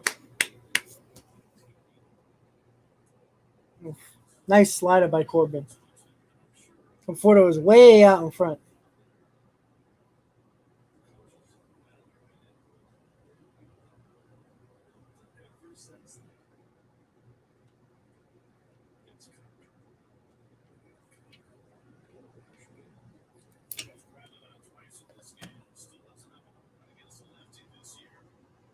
So Gary made a good point. Conforto has not hit a home run this year against a lefty.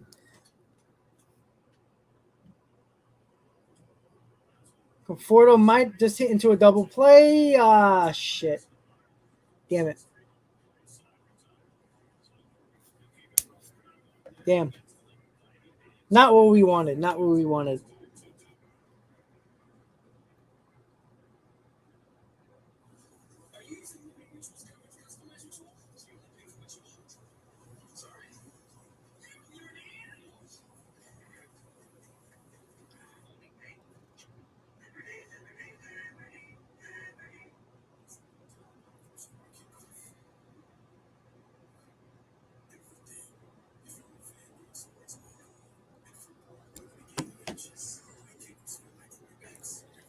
Yeah, it's tough.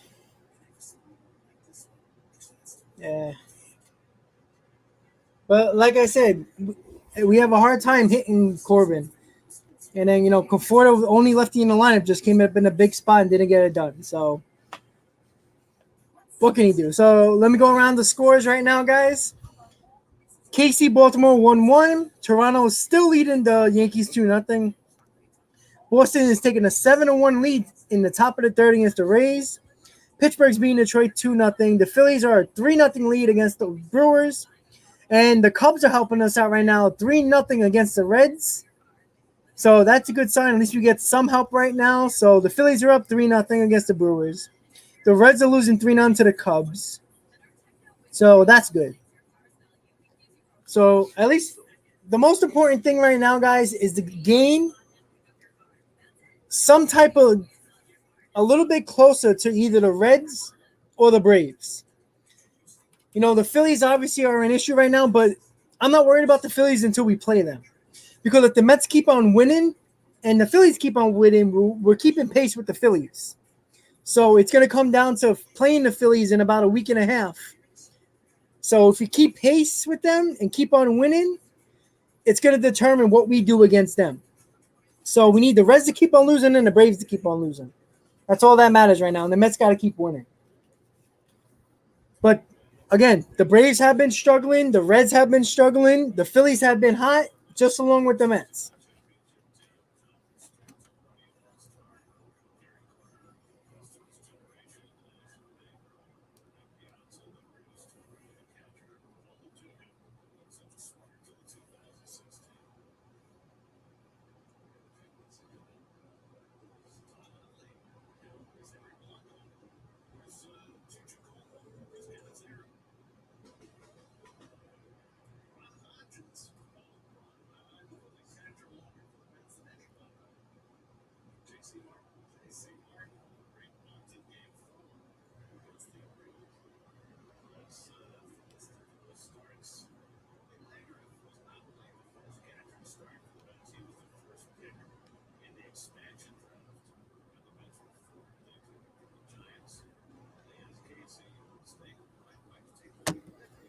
All right, so obviously Trevor Williams picked up his at bat, had his at bat in the top of the fifth, so he's pitching right now with 76 pitches. Let's see if he can get a quick in here, and the Mets get that offense back going. Hi Karen, how you doing?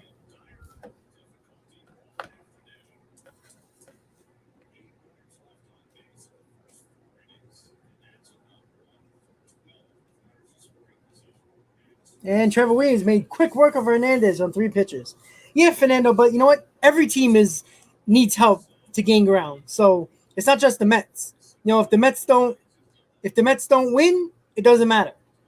Obviously, the Phillies need help from other teams. Like the Phillies need help from Chicago right now with the Reds, and the Phillies need help for the Rockies to beat the Braves. So it goes both ways. Karen, I'm doing good. Enjoying my nice, comfortable Labor Day weekend, except for the Mets stressing me out, as always.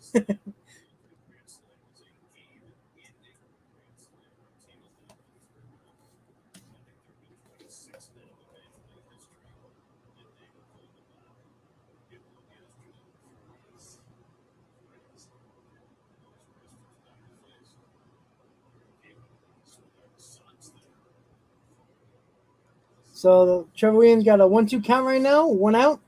So he's actually looking a little bit better.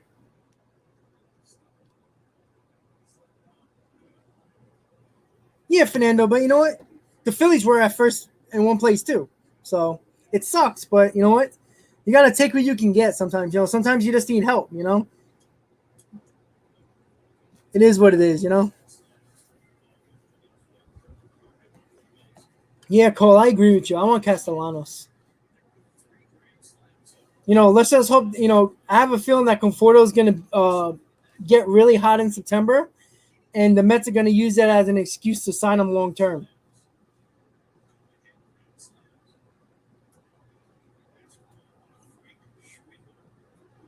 Yeah, exactly. You just got to put it together. Exactly, Hector.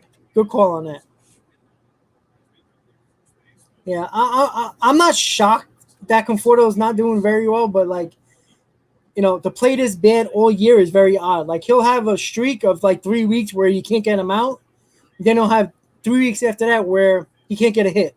So 1-2 count to Keyboom, and Keyboom's found the ball off, staying alive. Yeah, Hector, with analytics nowadays, every manager, every team moves the lineup like every day.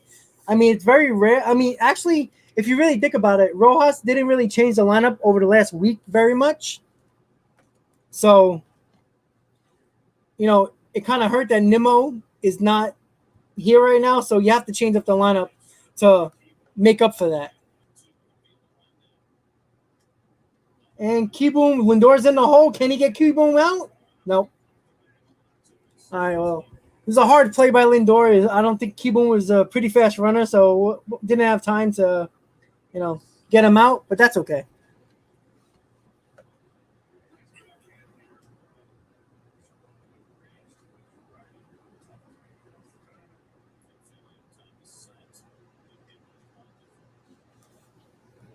So, yeah, guys, the Blue Jays are good. They struggled a little bit in the beginning of the year, which hurt them now. But Ryu's pitching great against the Yankees right now. It's the bottom of the sixth, and the Yankees haven't scored. So, no, I agree, Hector. I don't think Lindor should have been a number 2 in this lineup, honestly. Like, I like him in a 5 spot, maybe 6 spot, but, you pay a lot of money to this guy. You expect Lindor to be a run producer. That's for sure.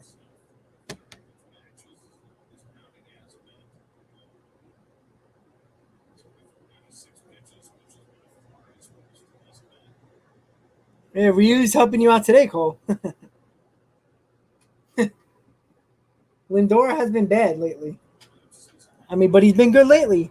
But I mean, like I said, Nimmo being out hurts us a lot. You see the difference in the lineup. Oh, Hector, absolutely. He catered to Lindor. Like for the first month of the season, Lindor was struggling so bad he never took him out of the 2 hole, like ever. No matter, and then he had no problem moving Conforto to 6th and 7th in the lineup. So yeah, they definitely cater to him. But every team caters to their superstar. It's just that simple. You know, it's not Rojas doing that. It's the organization doing that. You know, the same thing with the Yankees or any other team for that matter. Your supposedly best player, you usually don't move around the lineup very often at all. Oh boy, Avila just got a base hit, so oh boy.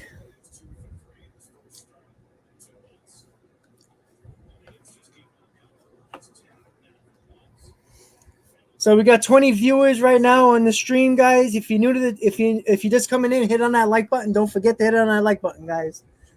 You're new to the channel, don't be shy. Say what's up in the chat. Everybody's welcome. You're new, hit on that subscribe button. So right now it's first and second with 1 out. Jeremy Hepburn is going to the mound, probably to give a little bit of a time for the bullpen to get set up and ready. Right now, Brad Hand is up in the bullpen. And it looks like Brad Hand is ready. So see if the Mets make the move or let him go. Let Trevor Williams pitch the next batter.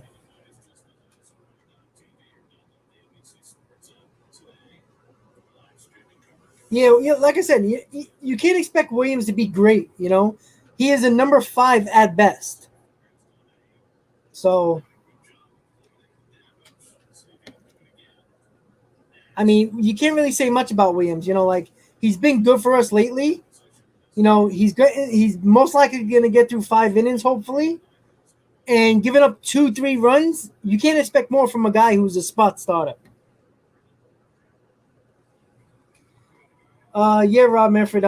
Like I said, Khalili's been good, but again, it is the minor leagues, so you got to see. You know, eventually he's probably going to be up with this team, especially if Nimble is going to be out. And Familia has just joined Hand in the bullpen, so I think this is the last batter for Familia. I mean, for Williams. Garcia is up right now. He's 1 for 2 with first and second with 1 out.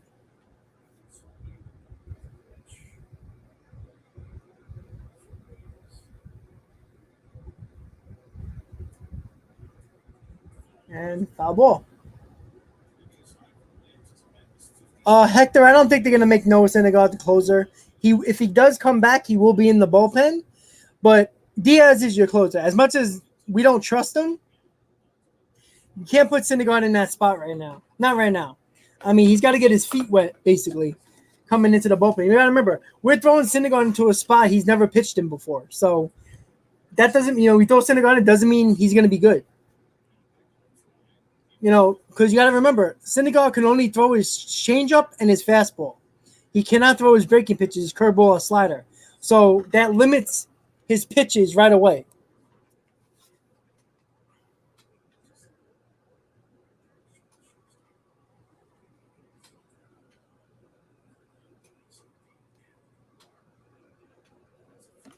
Well, let's see if Trevor Williams can produce a ground ball right here.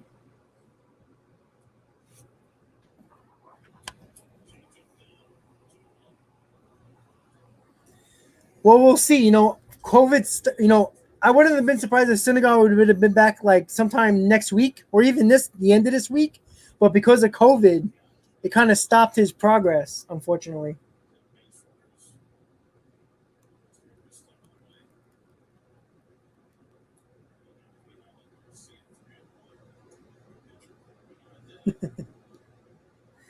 So right now, Williams has a 3-1 count to Garcia. Oh boy. Come on, Trevor, let's go.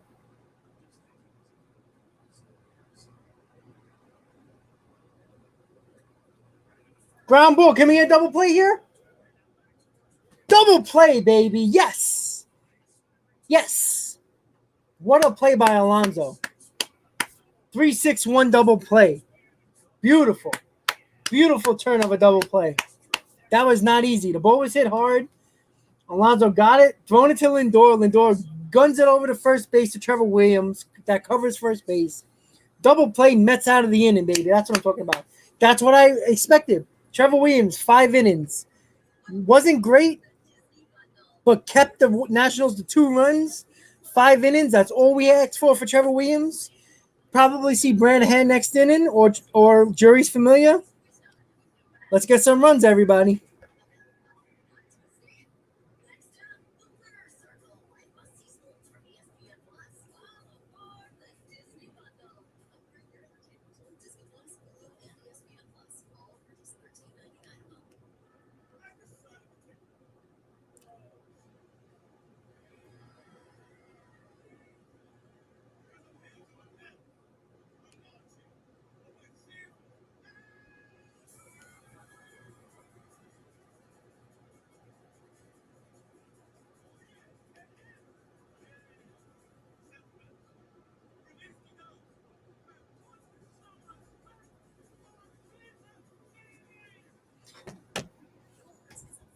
The 7 line is good, man. I had a fun time in LA with the 7 line. Unfortunately we lost, but it was fun.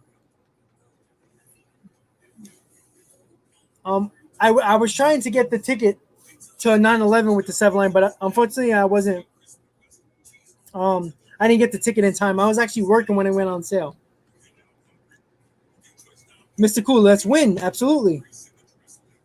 Hector, I travel with them as much as I can. I don't do it like every travel, every away outing.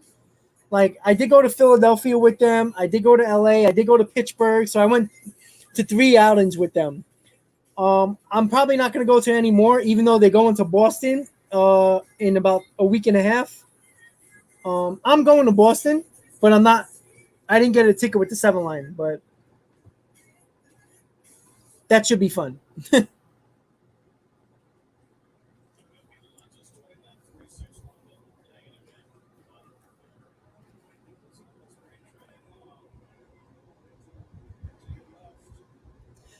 Karen, they wear that mitten because it keeps their hands straight when they slide into a base so they don't hurt their hands. Because a lot of runners, and I remember this from playing baseball, from sometimes like when you're running the bases and you slide head first, you can jam up your fingers. So that's why they wear that mitten on their hands.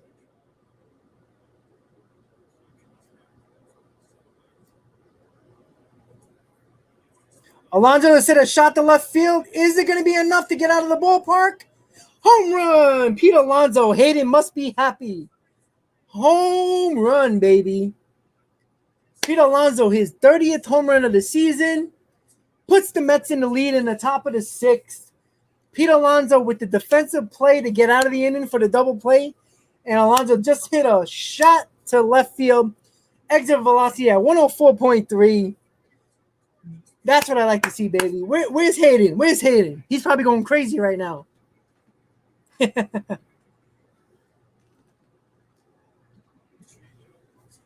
That was a high fly ball. Hernandez tried to reach over the wall, but no way he was getting to that ball. Woo! That's what I'm talking about. Clutch, Pete Alonso right now.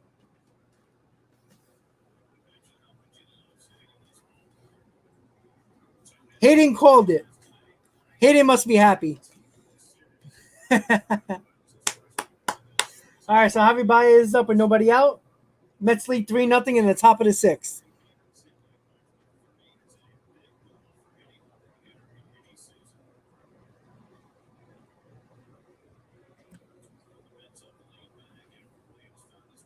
'99 home runs since 2019, most in Major League Baseball for Pete Alonso.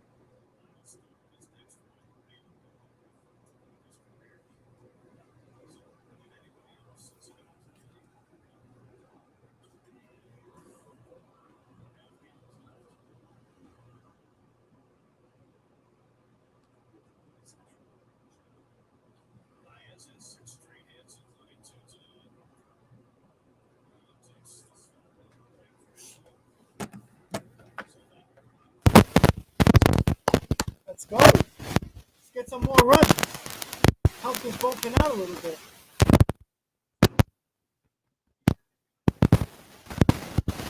And Baez swings at a high fastball.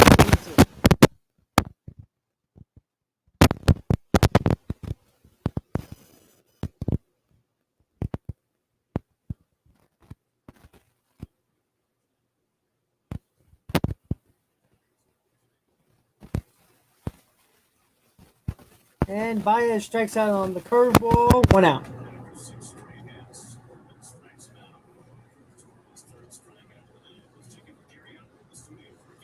But good hitters, Fernando, hit the mistakes.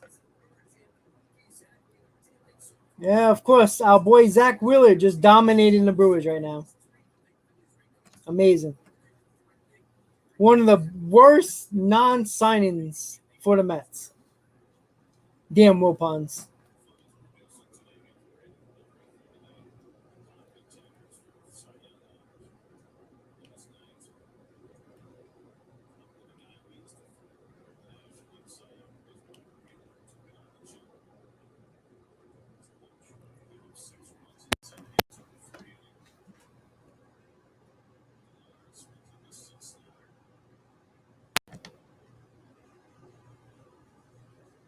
Thanks, Mark.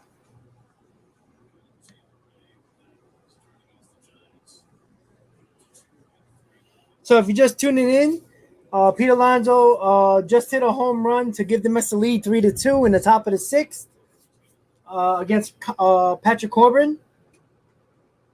Right now, Pilar is up with an 0-2 count.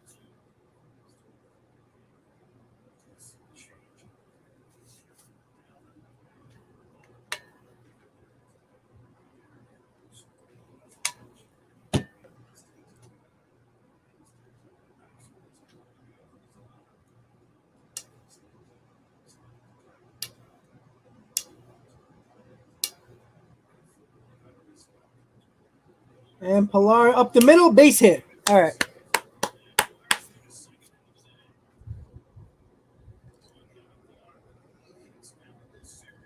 Pilar got 8 hits in the series, guys. Hot, hot, hot.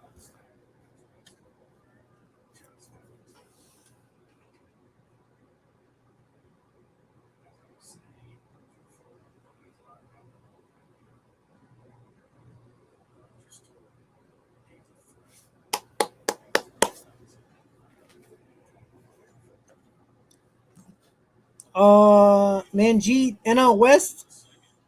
I think the Dodgers are gonna pull it out, even though I do like the Giants, but I think the Dodgers are just better. I think the Dodgers are gonna pull out the NL West.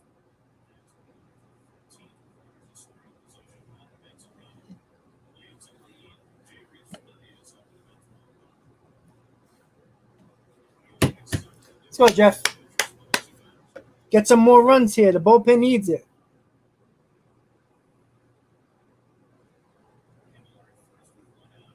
Ah, Pilar just got picked off.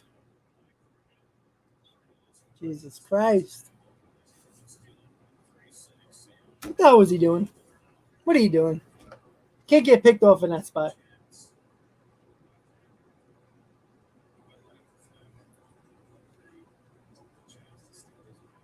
Pilar was trying to steal, but it didn't happen.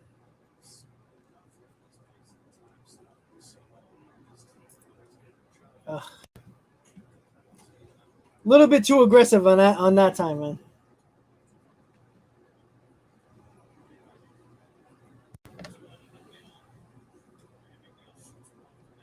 And it's looking like they get out of the inning. Yep. All right. So we got the lead with the Pete Alonso home run. We're going to the bottom of the sixth, guys. Jury's Familia look like he's coming in. So let's keep the lead, boys. Ladies and gentlemen, sorry. Yeah, Minji, you know what? I get that, but I mean, I still feel like the Dodgers are just gonna win a division. But I think the Giants are dangerous, though. They got a good team.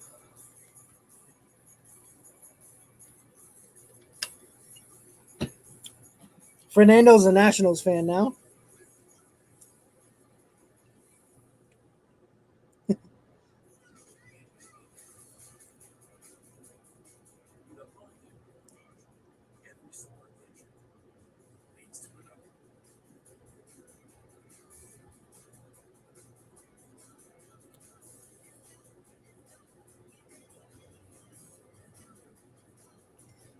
I don't know what the Giants are doing, but they got some like the fountain of youth or something, man. They got so many old guys on that team with Crawford and Posey and Belt, but they're playing well, man.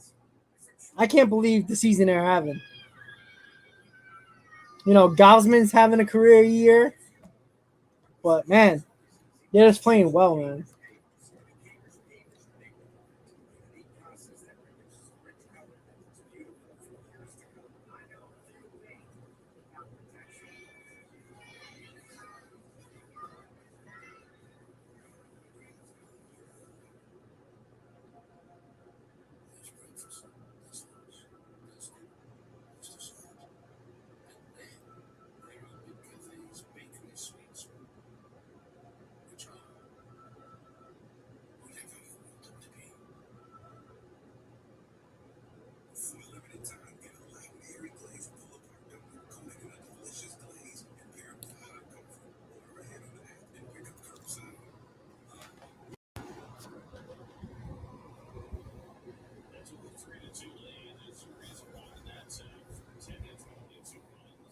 It is crazy.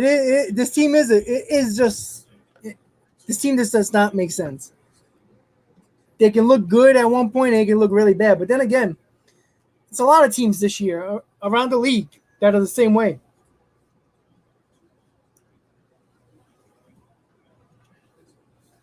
But let's go around the scoreboard right now. Kansas City's Baltimore's leading Kansas City 2-1. Toronto took a 3-0 lead now on the Yankees in the bottom of the seventh. Boston is leading 7-1 against Tampa in the top of the fourth. Pittsburgh is leading Detroit 2-0. The Phillies are still leading the Brewers 3-0. And the Cubs are still leading the Reds, which is helping us out in the top of the third so far. So it's 9-1-2. I don't know if Corbin's going to stay in the game. Nope, they already took him out. Oh, nope, they kept Corbin in. So Corbin is still in the game. And Jeurys Familia is in the game for the Mets right now.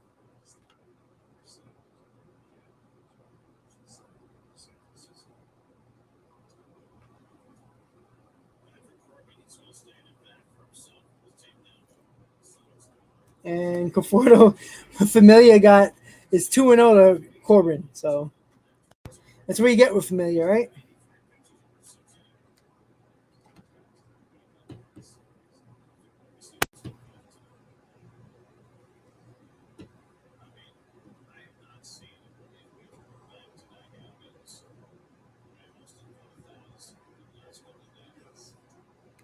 Well, 3 to Corbin. Come on, Jeurys. Jesus Christ.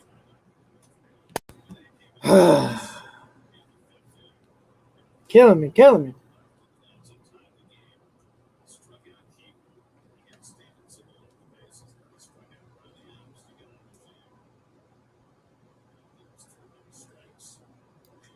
All right, so he threw a strike to Corbin finally.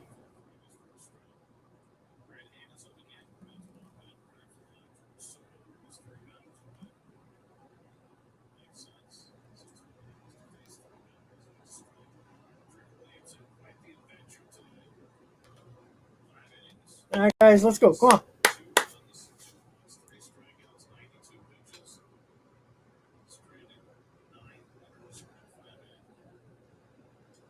So it was another strike. All right, come on.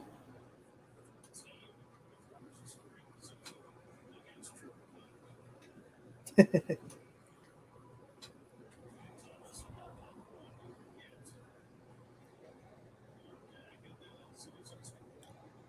don't like my commentating? It's all good. Come on, Jeurys. Oh, Corbin's actually fighting here.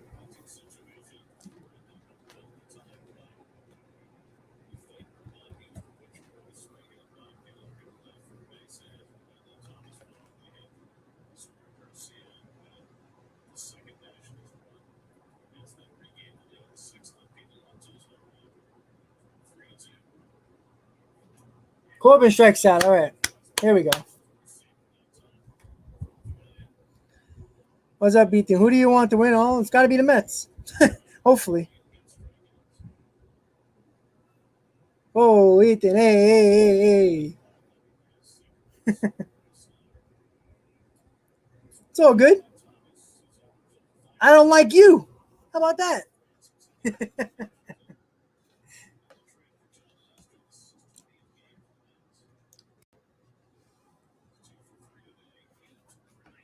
All right, Juries, let's go. There we go. Nice strike one. There we go. That's what I'm talking about.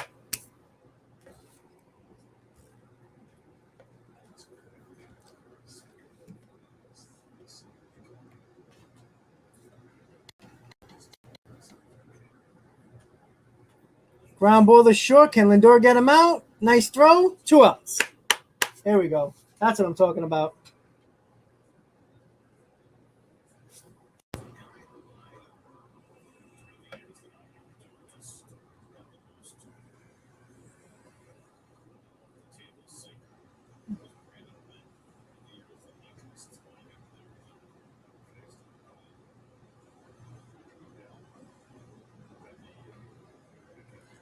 So bottom of the sixth, guys, 2 outs. Alcides Escobar is up. Jerry Familia is on the mound for the New York Mets to see if the Familia can get out of this 1-2-3 with no damage.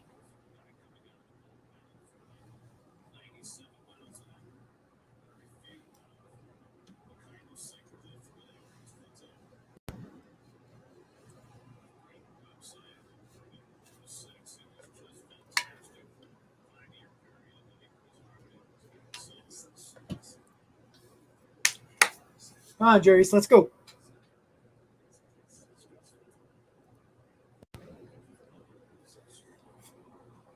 Fernando, people are pissed off at you. I can't put you on the stream no more. People are mad.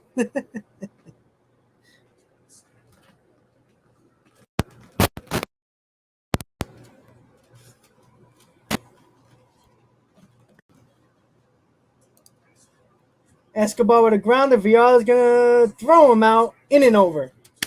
1-2-3 for Jerry Familia. Nice to see. Going to the top of the seven, guys.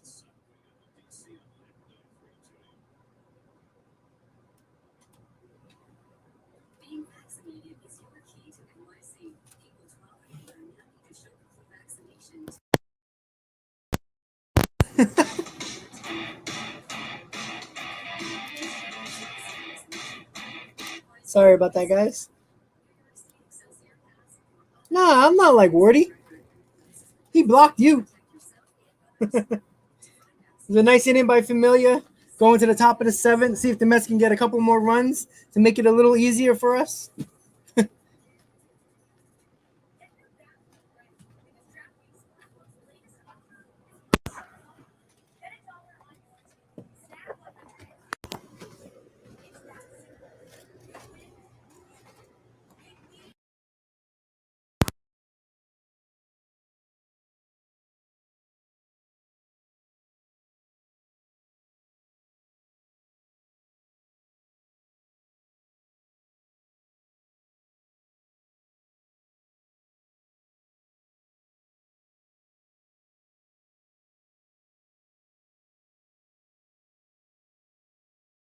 Runs here.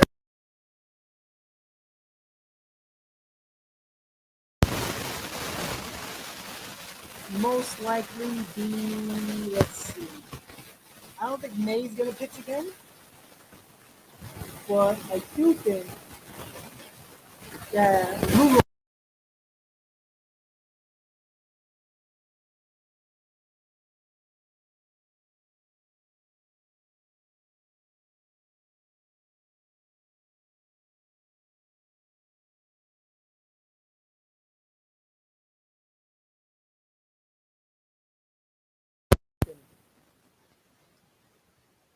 Because I don't think May's going to pitch again since he pitched yesterday as well.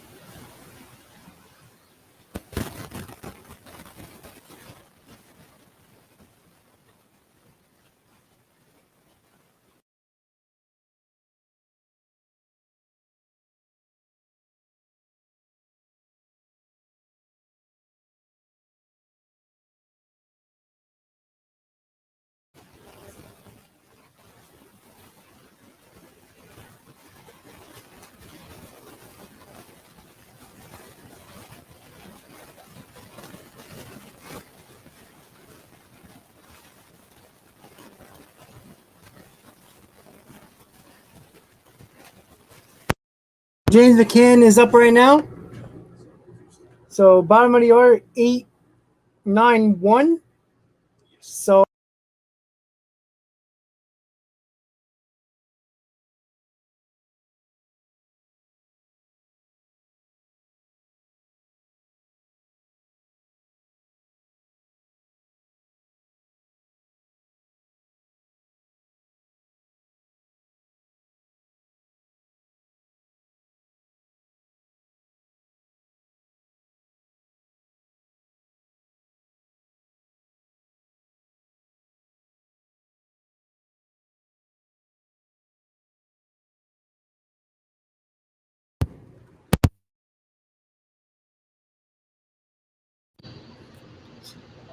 sorry about that, guys.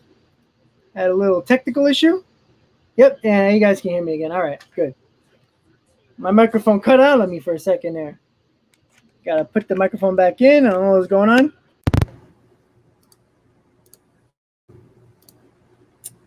Oh, all right, guys. Sorry about that. A little technical difficulties while we're live. Always fun.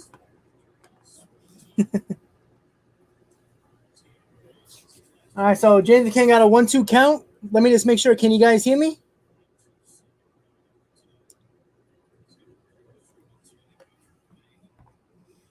All right, cool. Sorry about that, guys. And James McCann, like he's been doing all year, striking out. Oh, where's Patrick Muzica? Cannot deal with James McCann. Jesus Christ.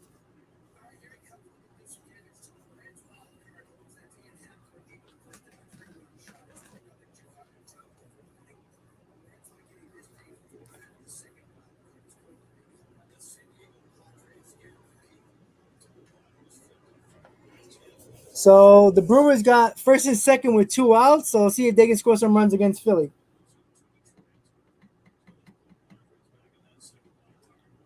So JD Davis is up, Cole's guy. JD Davis is finally facing Patrick Corbin. So see if JD Davis can do some damage. They're showing the stat right now. 321, 9 for 28, 3 doubles, 4 home runs, 6 RBIs against Corbin. But again, they have nowhere to play him because VR has been so hot. But hey, you never know. If VR wasn't playing today and Davis would have been in, maybe he would have done some damage.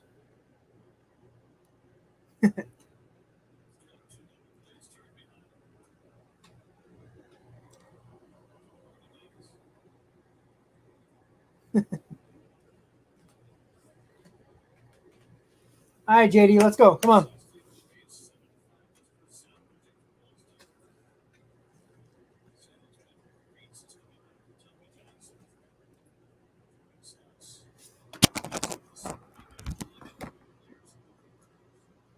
JD Davis is at a 2-2 count now. A little bit behind on the fastball, a couple of pitches actually. But coming off the bench is not easy, that's for sure. Especially JD Davis hasn't been playing a lot, which hasn't helped him.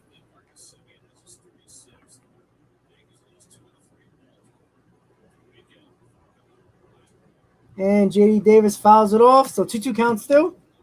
1 out, bottom top of the 7th.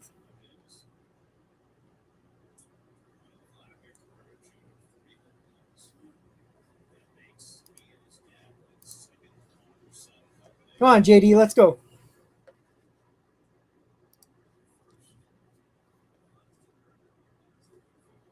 JD Davis takes it low, 3-2 count.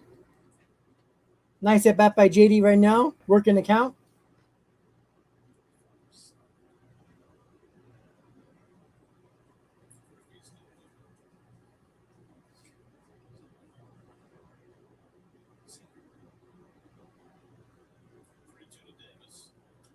JD Davis up the middle, hits Corbin, goes right to third base, and Davis is out at first. That sucks. I don't know if Davis was out. It was a close play, but it hit off Corbin, right to Keyboom at third base. Keyboom throws it to first. He might be out. I'm not sure. It's close, though. I have to see the replay on that one. From the the live feed, it looks like he was safe. But let's see the replay right here.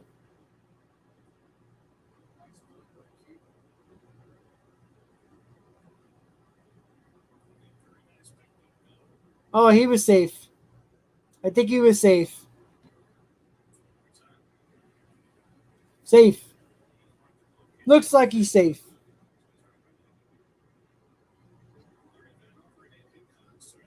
So the Mets are challenging a call.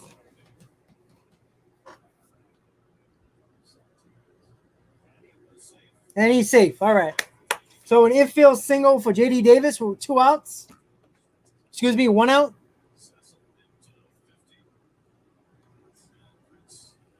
So VR is up right now.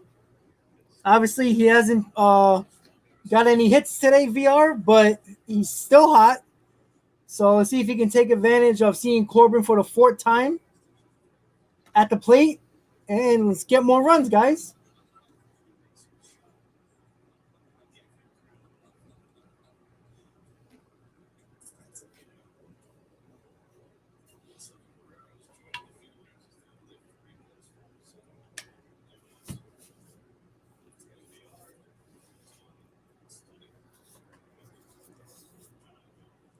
All right, Jonathan, let's go. Ace it.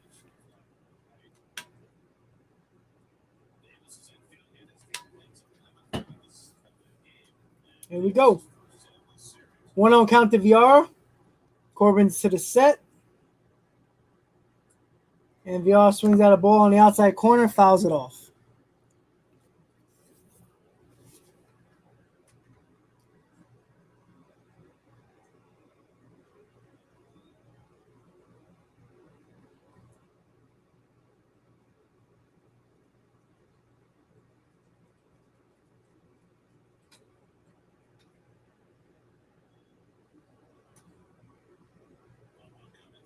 And VR takes it inside for 2-1. All right, let's go, Rick. Let's go.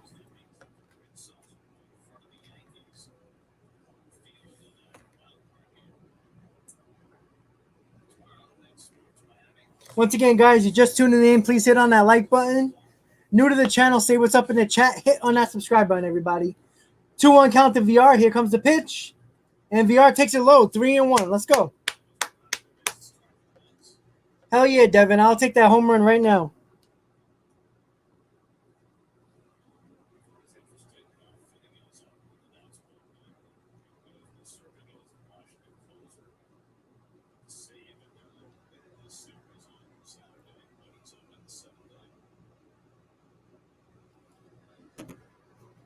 And VR takes a walk.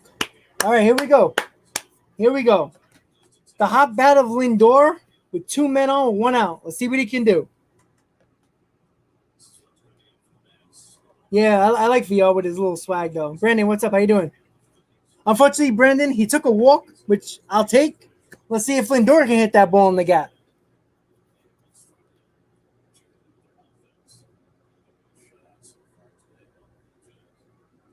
Let's go, Francisco. Let's go. Keep it going.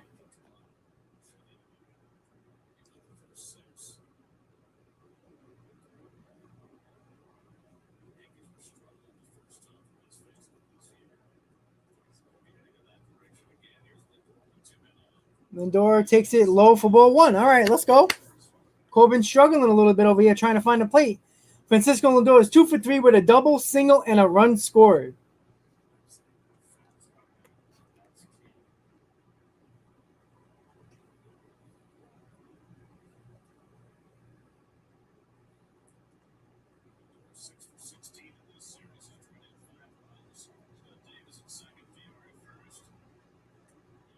And Francisco takes a strike on the outside corner. I don't know if that was a strike, but it looked like Francisco check swinged anyway. So the Phillies just got another run, so it's 4-0 Phillies in the top of the 4th. Damn.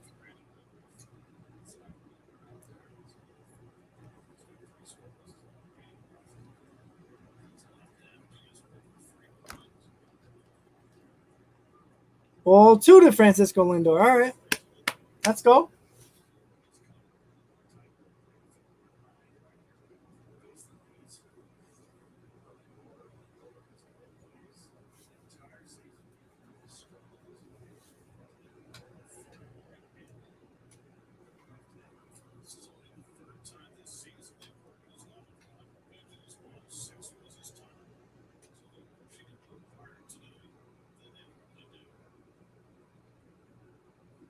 And Francisco swings at a curveball low. 2-2 count.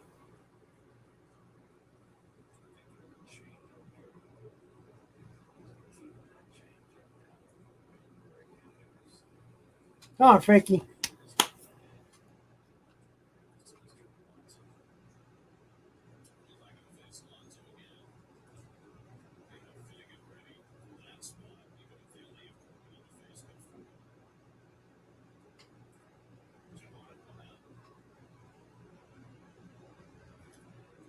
And Lindor, hit it hard right at the third baseman.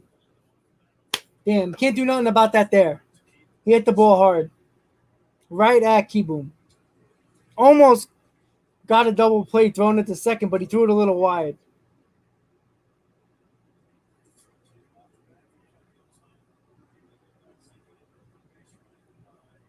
Damn. Let's see if Conforto can finally hit Corbin today. Nice little base here will get Davis home. Yeah, he hit the ball hard, Karen? But there's only so much you can do after you hit the ball. But Lindor's looked good at the plate lately. Oh, that's a late strike by the umpire. Wow. That is not a strike, guys. You'll see it come up on the screen. That was not a strike.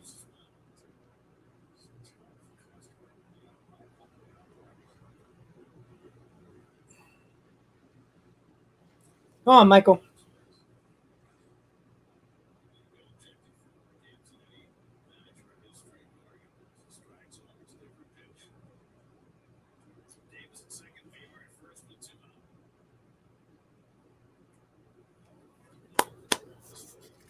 All right. Conforto took a terrible slider in the dirt, so it's 1-1 count to Conforto. 2 outs, man on first and second, top of the 7th. Mets lead 3-2. Corbin is still in this game with 107 pitches.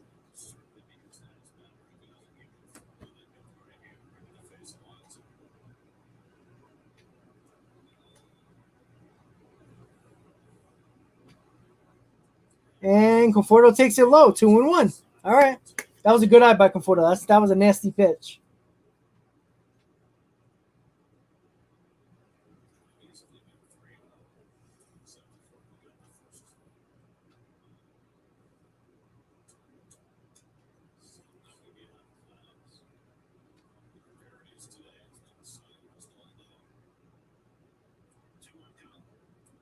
Conforto takes a curveball right down the middle for strike 2. Well, if he was looking curveball in that spot, he might have had a nice little hanger to look for, but he wasn't looking for that. Took it right down the middle. Oh, Michael.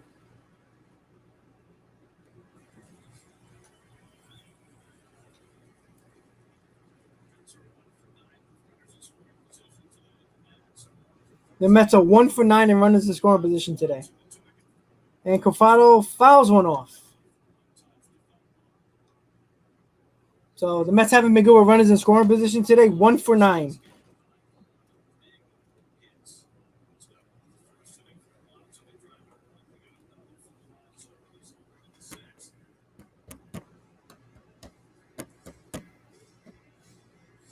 Come on, guys.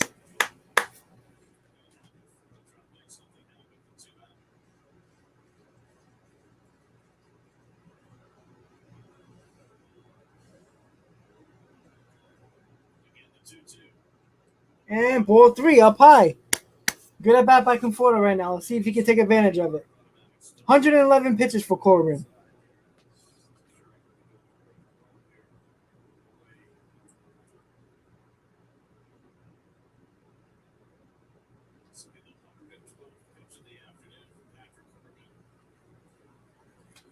Come on, Michael. Base hit. Conforto fouls it off. Just stays alive. All right. Staying alive. Can't complain there. You got to stay alive in this at bat. Anything close, try to foul it off.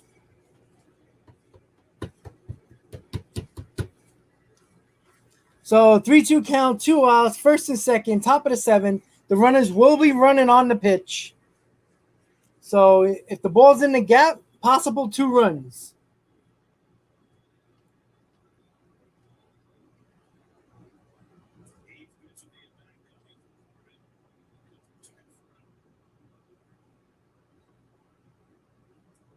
And Michael hits it, foul down the first baseline. All right. Still staying alive. That was a tough pitch by Corbin. So 113 pitches for Corbin. A lot of pitches nowadays for pitchers. He hasn't really thrown a fastball to Conforto lately. It's always been sliders and curveballs and changeups. So hopefully he doesn't try to sneak a fastball by Conforto. Come on, Michael.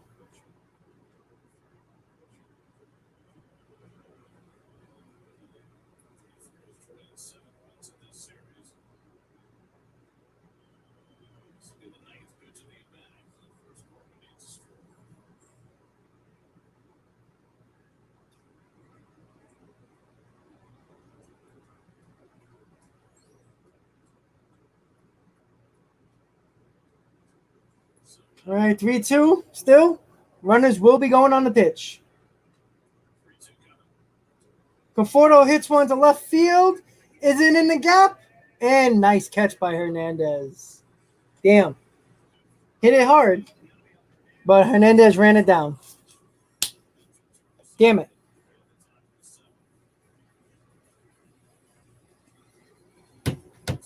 Oh, Lord. Damn it, damn it, damn it.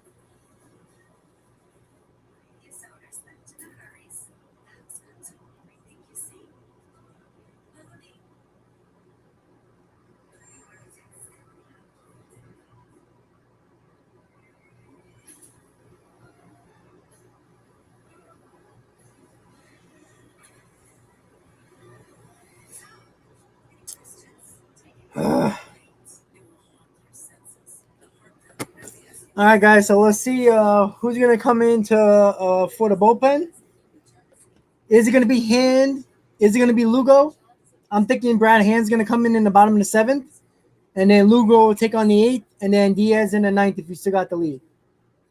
What do you guys think?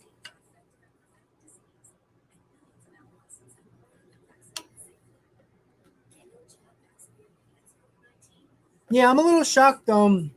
Rojas put Conforto in the 3 spot as a left-handed batter. I think he should have pushed up Alonso in that spot. Maybe Baez, as you said, Cole. But he hit it hard. You know, it's not like he struck out or just a lazy pop up. You know, he hit it to left center. They were just playing him that way.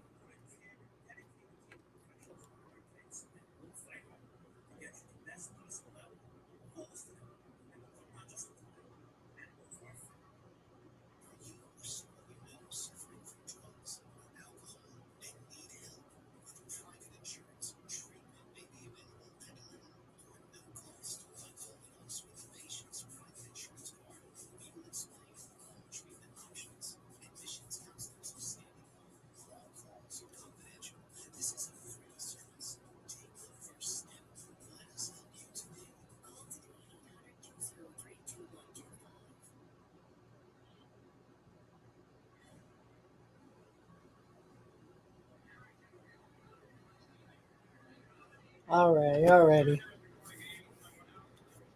They're showing an old game, old Mets game, very old.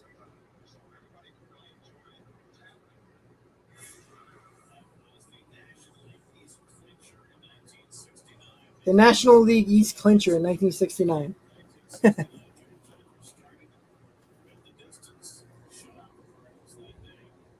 Fernando, shush.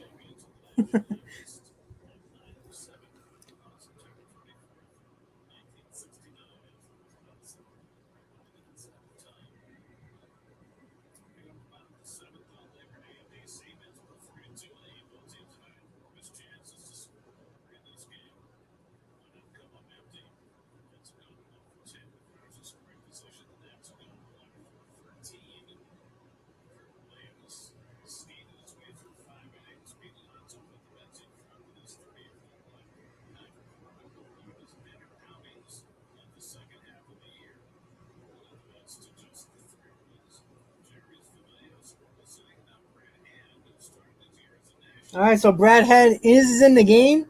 As I expected, Brad Hand pitching the bottom of the seventh. So he obviously was pitching really bad for the Blue Jays. Came in that debacle of a day game, but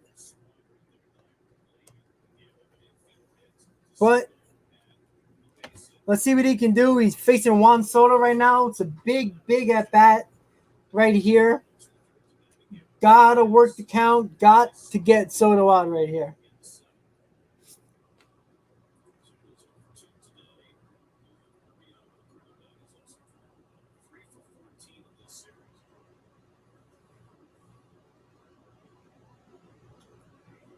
And sharply right to second base. Baez was playing second base right there. Boom. 1 out. 1 pitch, 1 out. And Fernando was wrong. We like that.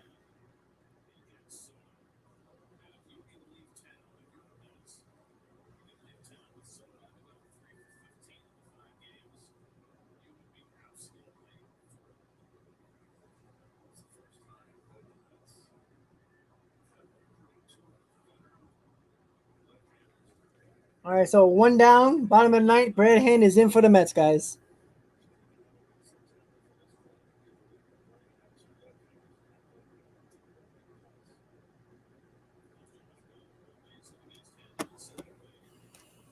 All right, so as you know, Josh Bell is a switch hitter, so he's on the right side now with Hand in the game. Got to be careful with Bell.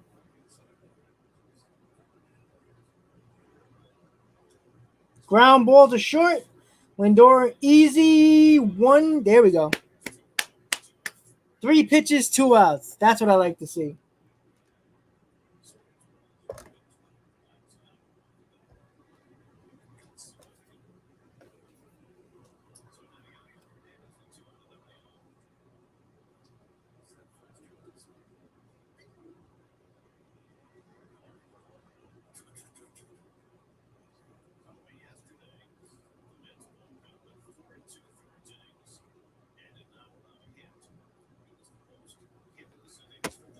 All right, Brian, let's get out of this inning. 1, 2, 3.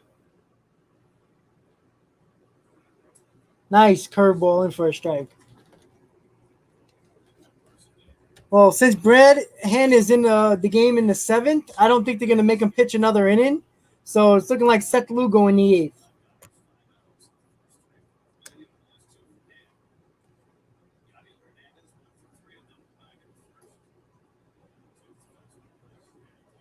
The unfortunate thing about the Mets signing Cole or picking him up after he was released by the Blue Jays on September 2nd is he's not eligible to pitch in the postseason. So if the Mets somehow find a way into the playoffs, Brad Hand cannot be on the roster.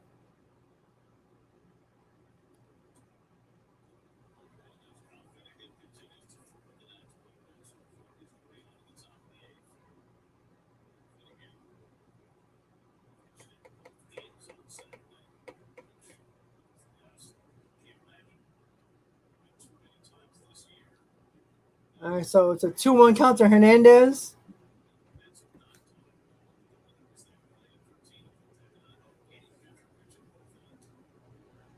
Oh, where is that pitch? He called that a ball. Karen, it's just the Major League Baseball rule, unfortunately. No player can be on the Major League on the playoff roster if they are on the team or signed by after September 1st. That's just the rule that Major League Baseball put in. So that's what sucks. Hand can be our best reliever in September, and he can't be on the playoff roster. So that kind of sucks. So that's why, the pickup is a no-brainer, the pickup Hand. Obviously, he can help us during the season, but if Brad Hand becomes one of our better relievers, we can't use him in the playoffs. So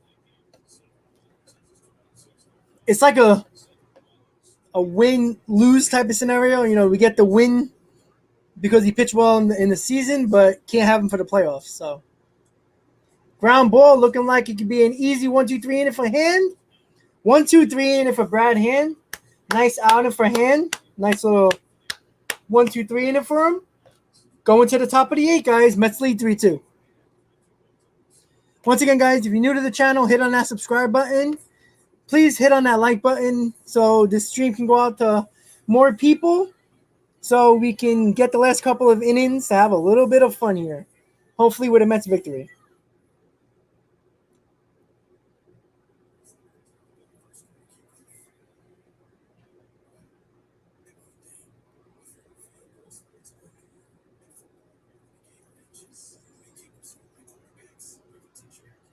Once again, guys, if you haven't checked out my latest video that I posted about why the Mets should clean house throughout the front office and the coaching staff, check that out if you haven't already, guys, because I am not a big component of Sandy Alderson and his lack of player acquisitions. I think he does a terrible job with trades, and his hires of Jared Porter and Zach Scott, I think, is a fireable offense just for that. And with his bad offseason and his bad trade deadline moves, I do think that Sandy Olson and Luis Rojas and Zach Scott are all going to be gone. So check out that video and please check it out and hit that like button on that video and leave some comments about what you think. So going around the majors right now, guys, Kansas City leads the Baltimore Orioles 3-2. The Blue Jays are leading 4-0 in the top of the ninth against the Yankees. Boston is holding on to a 7-5 lead in the top of the fifth. Detroit took the lead on Pittsburgh in the seventh. Philadelphia is still dominating the Brewers with a 4-0 lead in the top of the fifth. The Cubs are still leading 3-0 against the Reds. That's helping us. And that's your score so far in the majors. So at least we can gain a game on the Reds if the scores stand as it is. And if we win, we gain a half a game on the Braves, which will make us 3 games out of the division with 24 games left to play.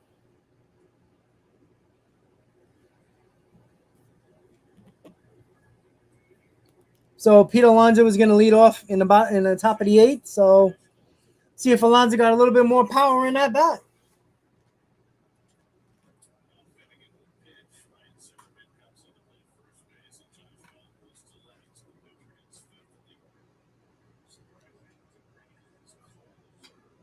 Oh, I want Boston to go ahead of the Yankees. I hope the Yankees fall apart and they miss the playoffs. It's possible. The Blue Jays, listen, if the Blue Jays take care of business against the Yankees, they're right back in this.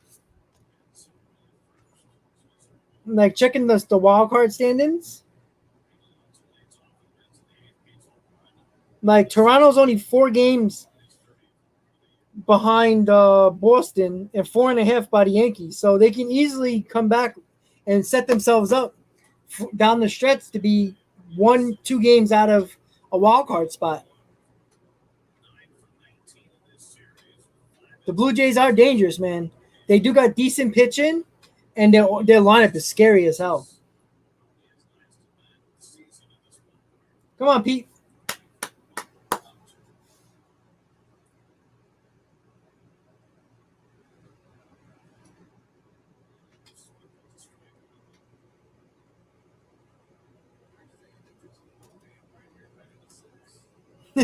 All right, Brad. Let's see if Baez will listen to you. Come on, Pete. Gio Alonso just hit his 30th home run this season. And Alonso pops one up in foul territory, 1 out. So in his career, Alonso has 99 home runs, most in Major League Baseball in that time period. And his next home run is going to be 100. So that's a milestone. So Javier Baez is coming up with 1 out, 2 for 3 with 2 singles and a run scored in today's game. According to Brad, he asked Baez to hit a home run. So let's see if he's correct.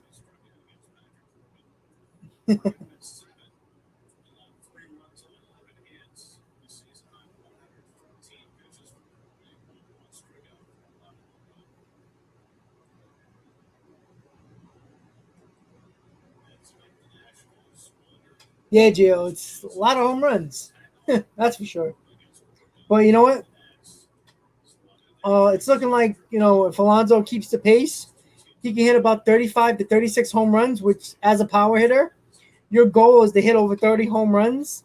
35, 36 home runs for the year is very good for Alonso. Very, very good. Especially he's batting like 260, so that's even better. Brad, he didn't listen to you. He lied to you. He hits a ground ball to short.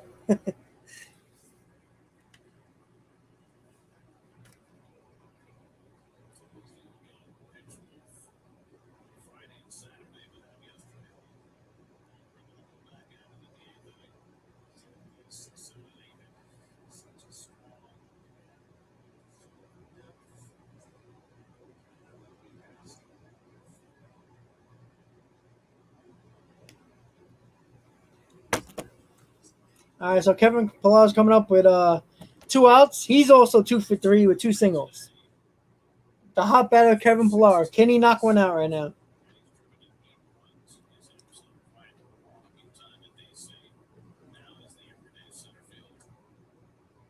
It's all right, Brad. All you can do is try, man.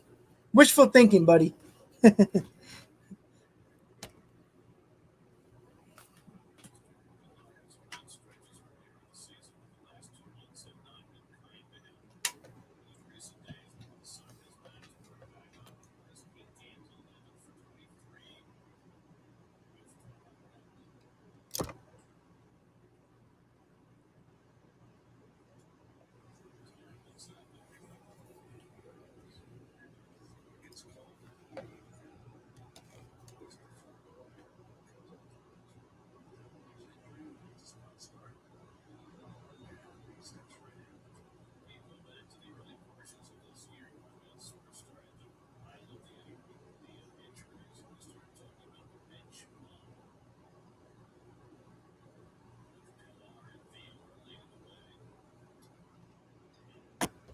So Pillar takes a ball, so it's 2-1.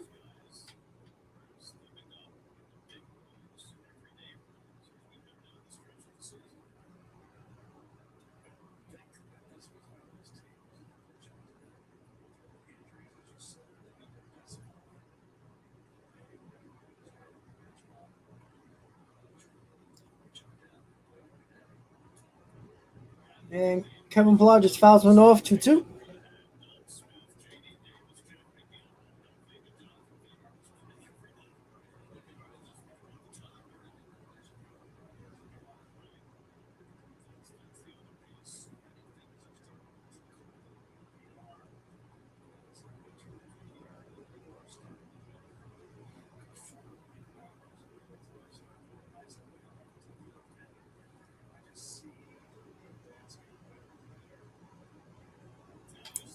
Come on, Kevin.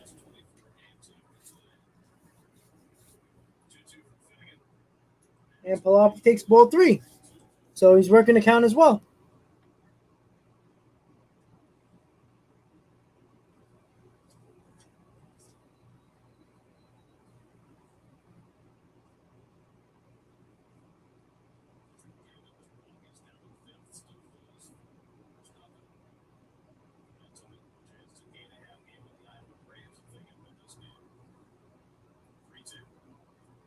And Pillar takes ball four. All right, so he gets on base.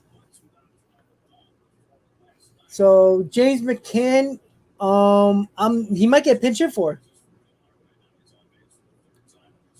Yep. I'm sorry, Jeff McNeil is up. So see if McNeil can keep the inning alive right here.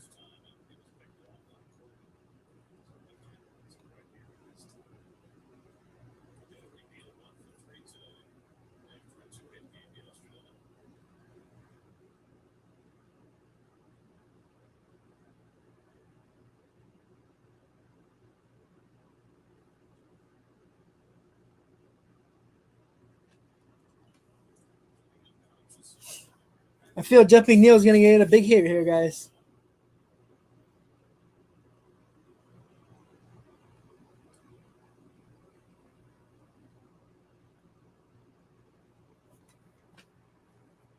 Come on, Jeff.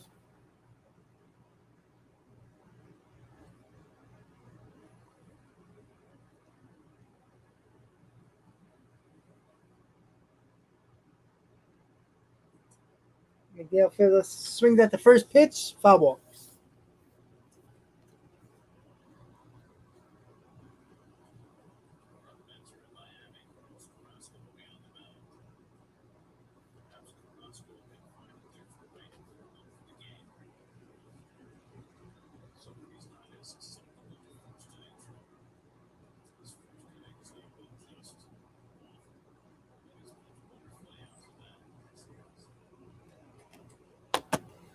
So it's an 0-1 count to Jeff McNeil. Pilar's at first with 2 outs. Top of the 8th, Mets lead 3-2.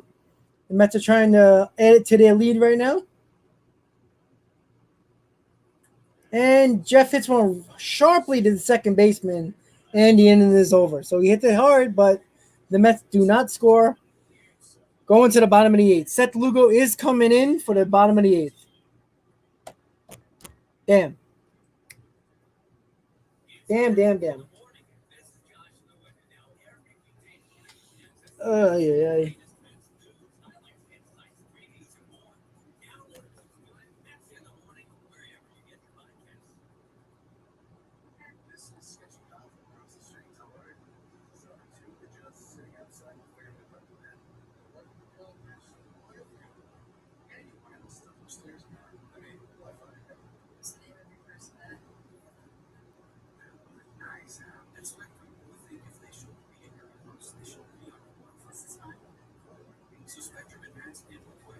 So going around the majors, guys, Kansas City is still beating Baltimore 3-2. The Yankees are losing 8-0 to Toronto. Marcus Semien just hit a grand slam. So it's 8-0 Toronto, putting a bashing on the Yankees. Boston's still leading 7-5. Detroit's leading Pittsburgh 3-2. Phillies are still leading the Brewers 4-0. And right now, Cincinnati has bases loaded with nobody out in the top of the 6th against Chicago. So that's not a good sign.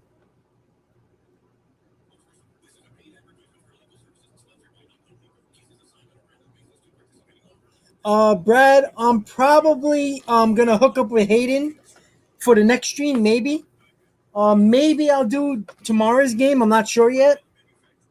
But don't worry, I'll give you guys enough time. I'll let you know. Don't worry.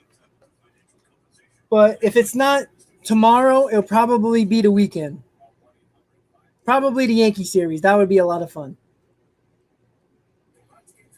Maybe I'll do a Friday night Yankees Mets.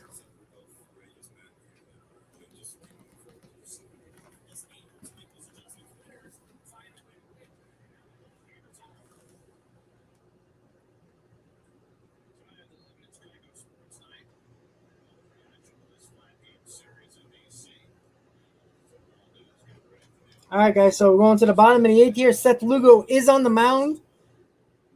I believe Cole says Lugo scares him a little bit. Yeah, he hasn't pitched great this year. So, Lugo can go either way. If he's on, he's untouchable. But we got to see. So Keyboom is up to lead off. Yeah, Hector. I'm definitely going to do the Friday game. Saturday, maybe I will go live at the game before the game. Maybe the 5th inning. I'm not sure yet. But I'll definitely do it on the Friday night game for sure.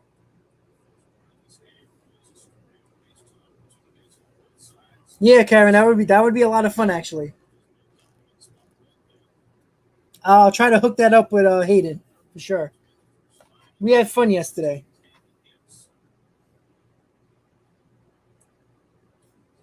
So Lugo throws his first strike. It's a 2-1 to keep him. But yeah, I'll try to do it Friday night. Most likely, I'll see if I can get Hayden to do it. I'm not sure what Hayden's doing, but we'll check that out. And Keyboom just missed a hanger and 1 out to Jeff McNeil. So that's Hector, I have no idea what's going on with Jacob deGrom. There has been no word, nothing at all.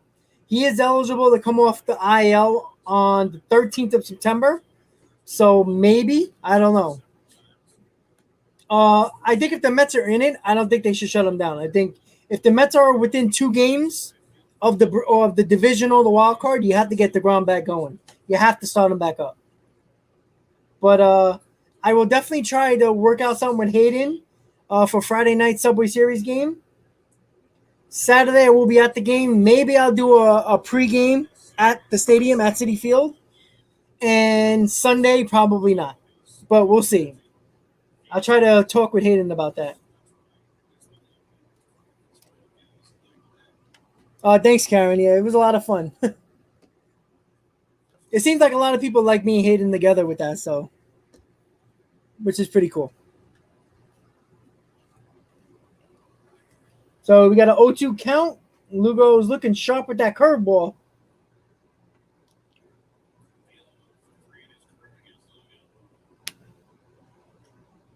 Avila hits a shot down the left field line. Jeff McNeil's got it.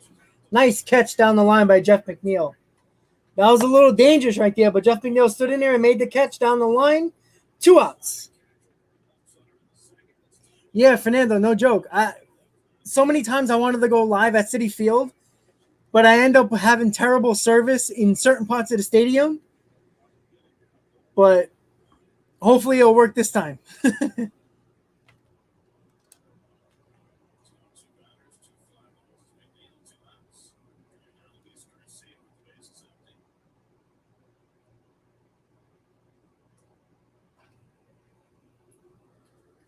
So 2 outs with Luis Garcia at the plate.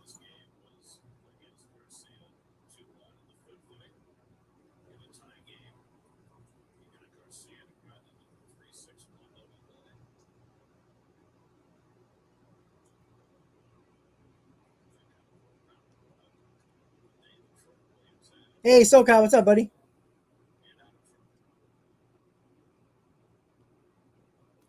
You never know, Fernando. I might have a good service day at City Field.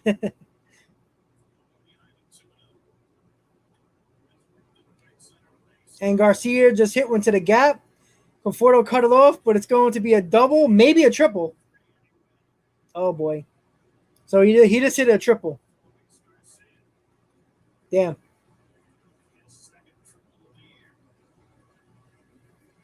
Well, that was a hard hit ball for sure. I know what Conforto was trying to do. He was trying to dive to save it from going to the wall. It was going to be a triple if it got to the wall anyway, so it was a nice try by Conforto.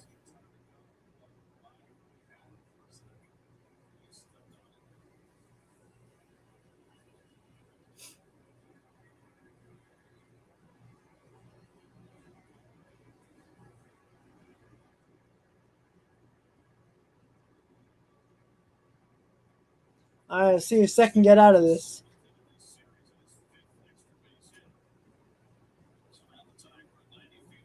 So, Mr. National Ryan Zimmerman is at the plate with 2 outs and a guy on third. See if Lugo can get him out. First pitch fastball is outside.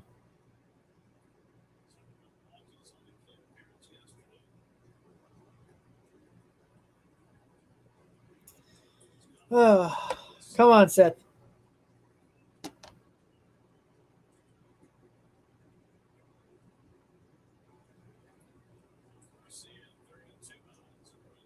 Oof. Just off the plate for 2-0. Both teams have struggled with runners in scoring position. The Mets are 1 for 10 and the Nationals are 1 for 13.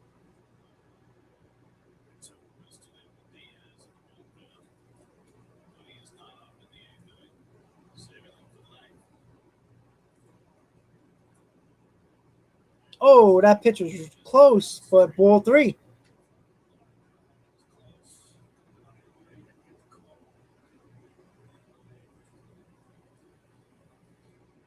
Luis Rojas is pissed off at that call.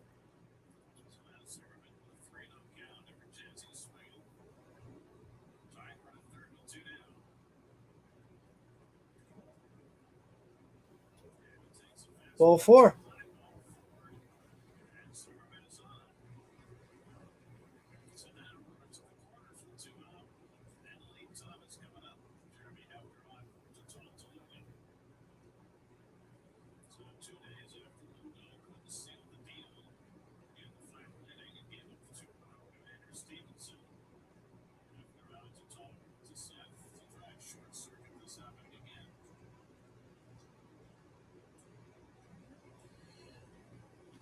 So we got a little tight one going on around here.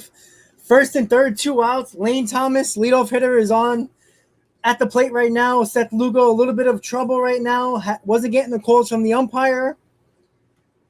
So let's see if Seth Lugo can get out of this. He put himself in a bind right now, that's for sure. Once again, guys, 26 viewers, what's up? Thank you guys for tuning in. Please hit on that like button. Hit on that subscribe button if you're new to the channel. Say what's up in the chat. Let's get a Let's Go Mets chant going on. Let's go. Let's get out of this inning.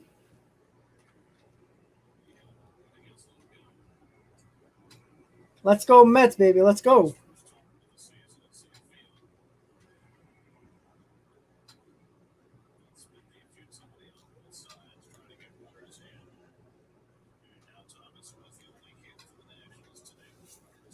Let's go, Seth. Get out of this. Let's go.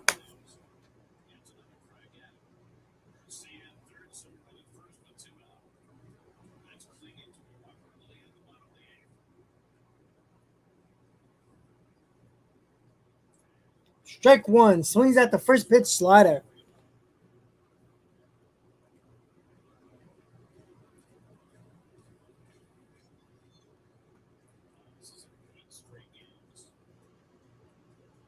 Come on, Seth.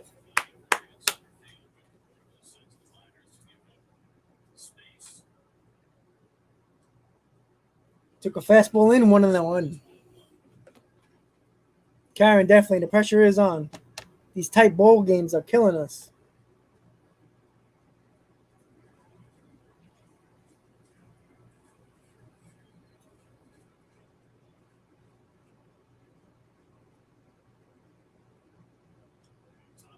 All right, nice fastball inside, 1-2. That was a good pitch by Seth Lugo. 1-2, guys. Let's go. Get that strike.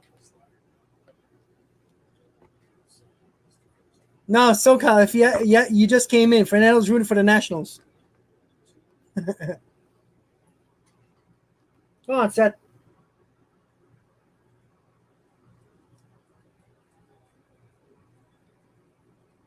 All right, looking like it's going to be a curveball.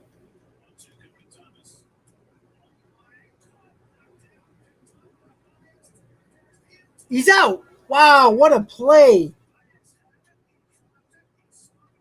Wow. The ball was hit hard up the middle. It looked like it hit off of Lugo, and Baez got it. It looked like Thomas is out at first base. Wow. That was a hell of a play by Baez. Woo-hoo.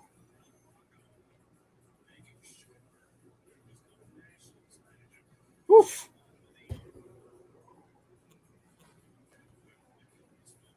Well, that wasn't good pitching by Lugo, that's for sure. Thank God the shifter was on, playing up the middle.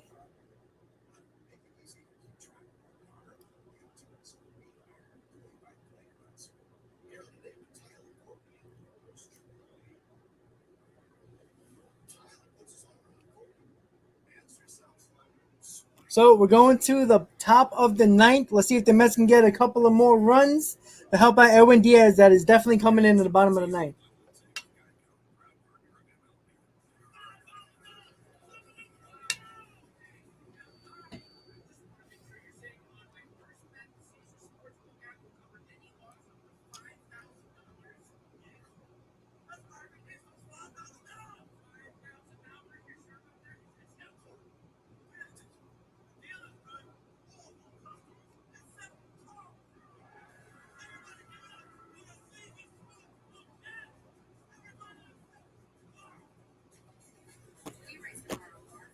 Yeah, it's going to be a good one. Soto coming up against Diaz next inning. That's why we need a couple more runs, man.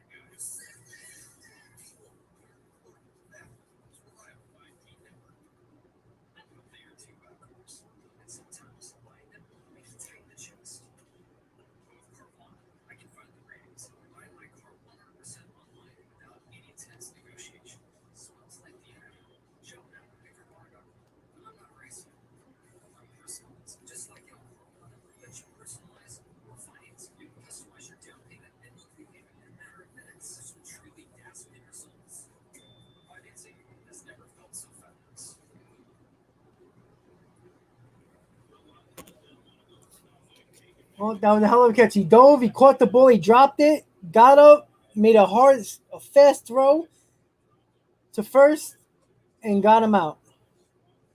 And he was out by a step. All right, so James McCann is up right now. So it's 8-9-1. So let's see if James McCann can actually do something because this guy is killing me.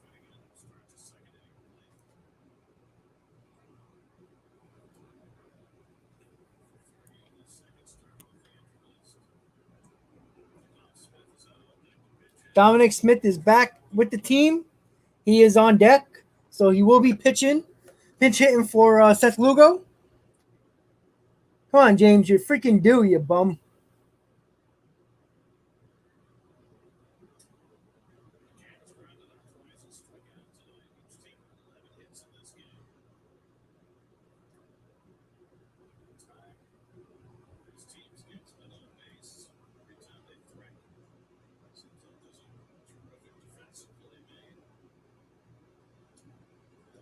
Let's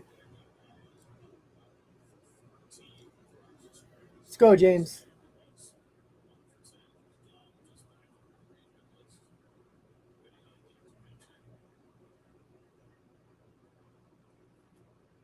Ball two. 2-1.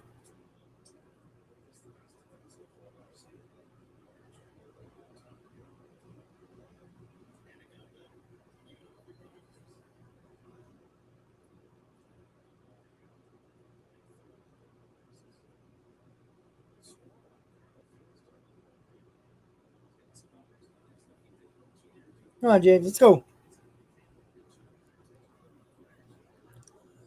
Well, we got to see. I don't know if the Mets are going to sign Baez. I think they're going to go another route. Like I said, I think they're going to try to do everything they can to try to sign Chris Bryant.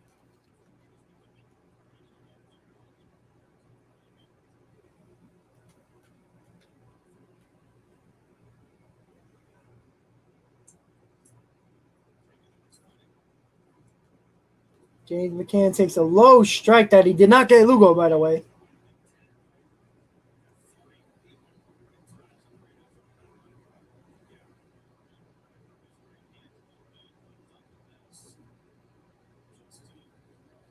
I don't know. Baez can be go either way. If when he's struggling, he can be toxic.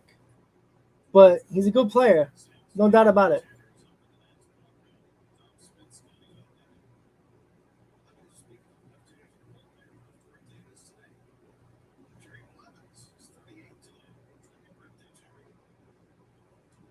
James McCann hits a fly ball. It's gonna drop. Base hit for James McCann.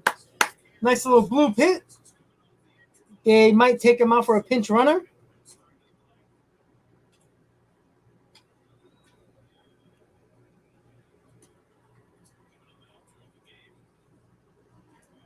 So Dominic Smith's coming up with a guy on first. Let's go, Dom.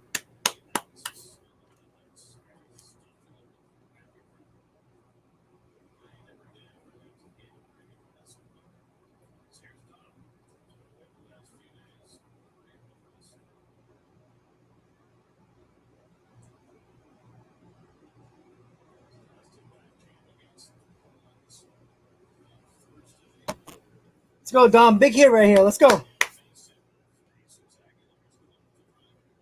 I'll take those lucky hits, Mark. Yeah, he's happy, but I don't know if the Giants are going to go sign him and spend all that money. I'm not sure. They got a lot of guys to sign. They just gave another 2-year contract to Crawford. They got to sign Posey. So there's not a lot of money to go around, and I don't know if they're going to do. They got to re-sign their pitchers. So there's not a lot of money to go around, and I don't know if they're going to give Chris Bryant $130-40 million. Karen. Dom fouled it off. We got 0-2 count. Once again, guys, please hit on that like button. Let's get that stream out for the last night, the top of the ninth, bottom of the ninth. Hopefully, we get Diaz another run or two, or let him close this game out. We get another W. Get a little bit closer to the division and to the wild card. Come on, Dom.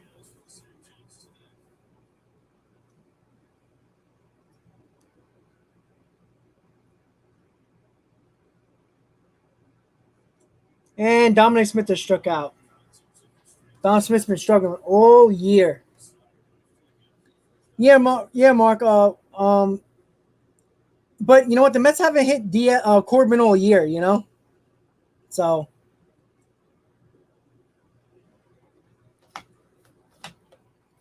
we got one out. Mets still lead 3-2, top of the ninth. Guy on first, James McCann hit a bloop single, and we got Jonathan VR batting left-handed again. He is 0 for 4. Has not got a hit today, but he's been hot. So let's see if he can find a way to get his first hit of the ball game. Sorry, he's 0 for 3 with a walk. Come on, Jonathan. Let's go.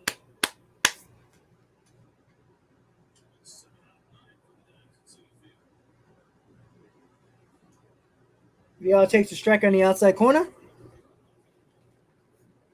You know, Karen, I'm not against keeping Baez, but it can't make us not do other things that we have to do. You know, if I have to choose between Baez and Bryant, I want Bryant. That's just me. You know, including probably re-signing Stroman, probably giving the qualifying offer to Syndergaard. So there's a lot of things that can determine what we're going to do.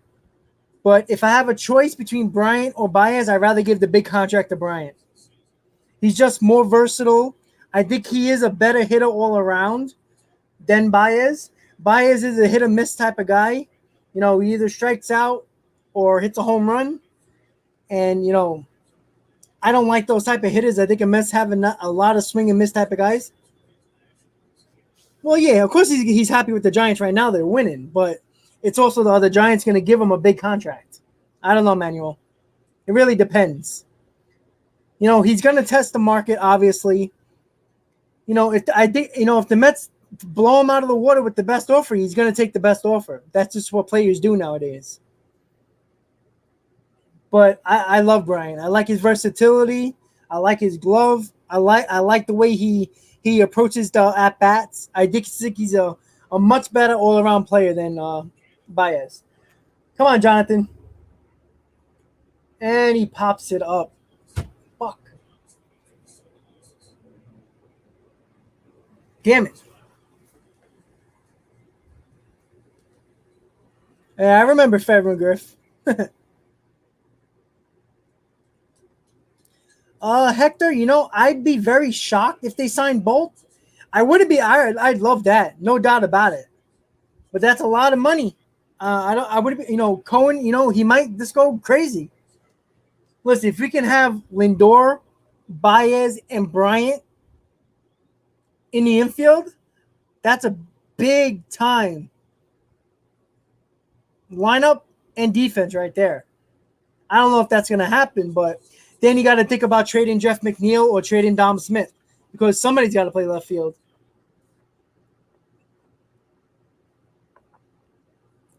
So, guys, 2 outs, guy on first. Francisco Lindor is up.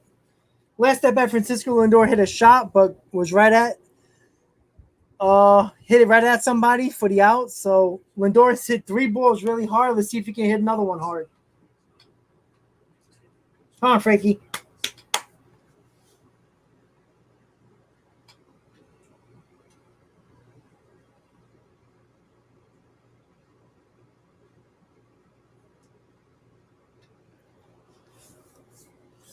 Yeah, I hope so, Hector. But you know what? I think if you have to choose between McNeil and Dominic Smith, I would choose keeping McNeil. I think I can trust McNeil coming back to his old self. I just don't know what's wrong with Dom. You know, he had 160 game good year, and I can't really judge him off of that. And he hasn't been good this year. He's struggled all year. Thank you, Timothy. I'm working on it. Francisco Lindor, 1-1 count. Top of the ninth, guy on first with 2 outs. Lindor hits a grounder, foul. So it's a 1-2 count.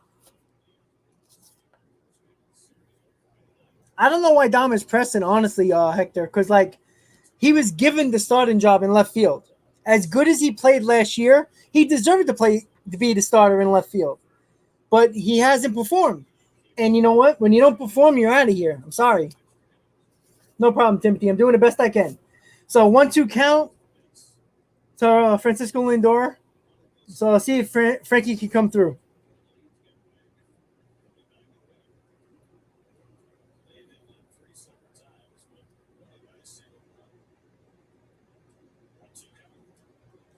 Francisco hits one deep to left field. If it's going to be fair, it is a foul ball. Just missed.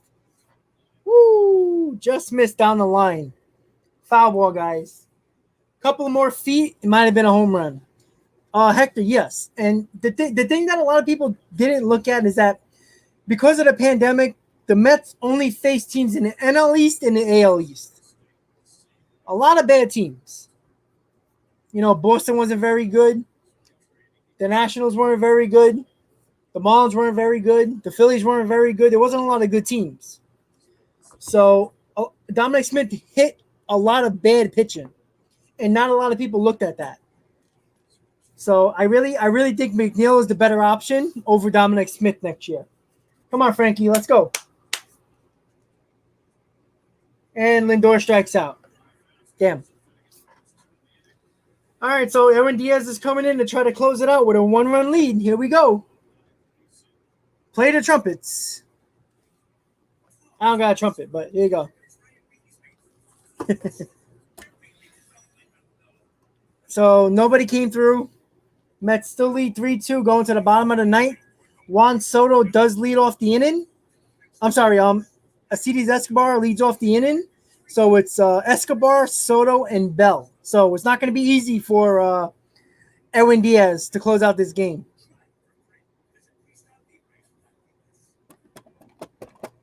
Lamb, I'm assuming it's the spread on this with the 1.5. Apparently, unfortunately, Lamb, you're not going to get it.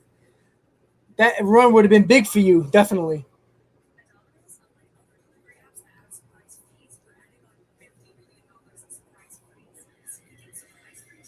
Sugar. We need Sugar to be dominant this inning. No playing games here. He's got to be on.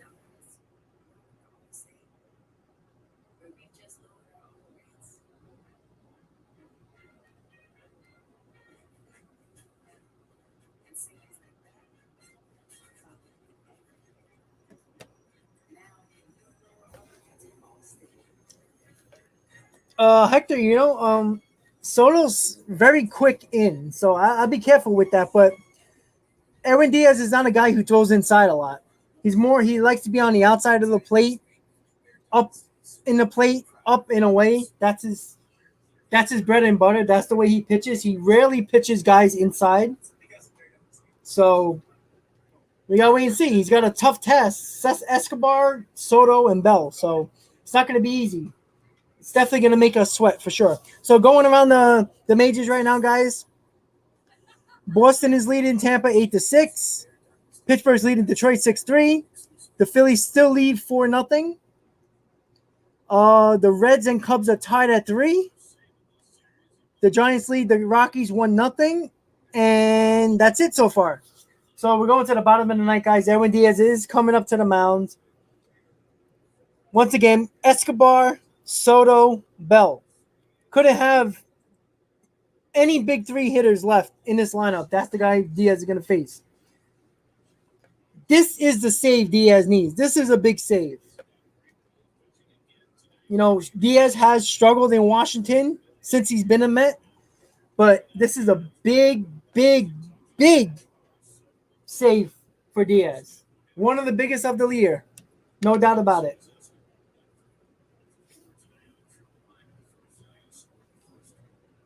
All right.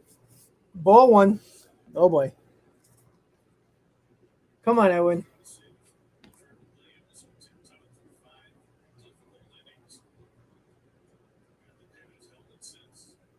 Ball two. 2 sliders so far. No fastball yet.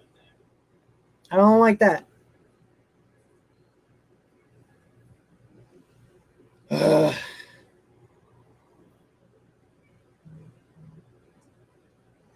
Ball 3.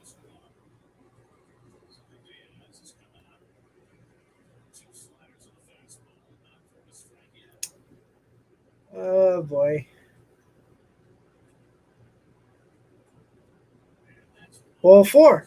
4 balls in a row.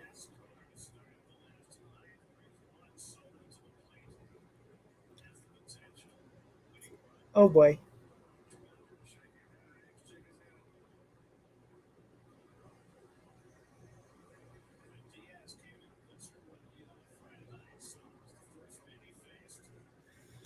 All right, so the tying run is on first. The winning run is at the plate. Juan Soto.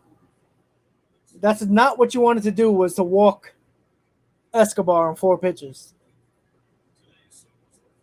Be careful on his first pitch. Soto's going to be waiting for that fastball down the middle. And he popped it up. Yeah, he caught it. Yes. What a catch. Nice. Woof. First pitch again. All right, Jeff. Nice play at the wall down foul territory. Nice play. Jumps, leaps, makes the catch.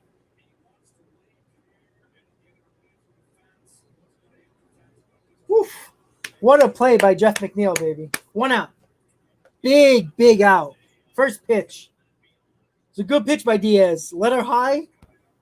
Made Soto swing at the first pitch. All right, so still another big at bat right here. We got Josh Bell up.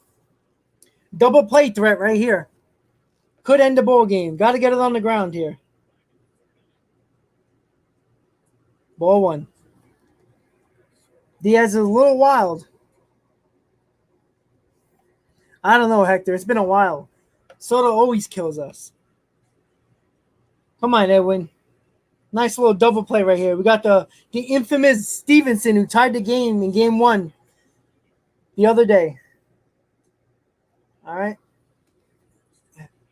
Bell fouled that one off. Edwin Diaz is not sharp right now. Fastball is around 98, 99. That was a ball on the outside corner that Bell just fouled it back. So Diaz is not very sharp right now. He hasn't got his slider over for a strike either. Come on, Edwin.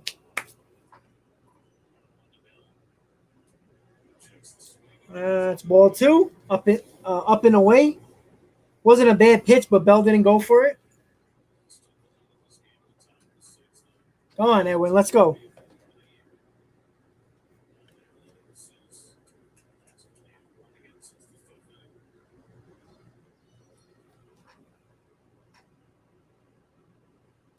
Nice pitch. Inside corner. Strike 2. That was the best pitch he's thrown. Nice pitch. Right on the inside corner. Right on the inside black.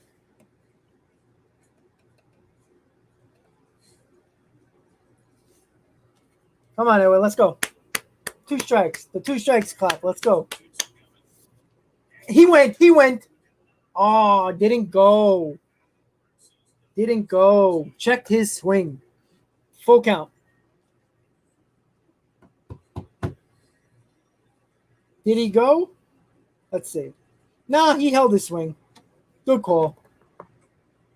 I wanted the call, but he didn't swing. All right, 3-2 count. Escobar might be running here.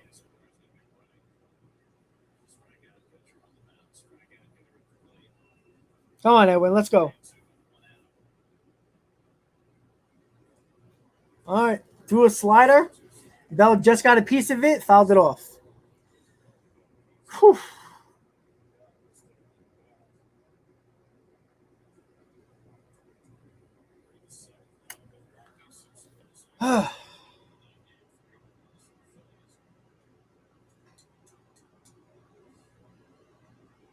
Yeah, Hector. He drives me nuts. Come on, Edwin. Let's go.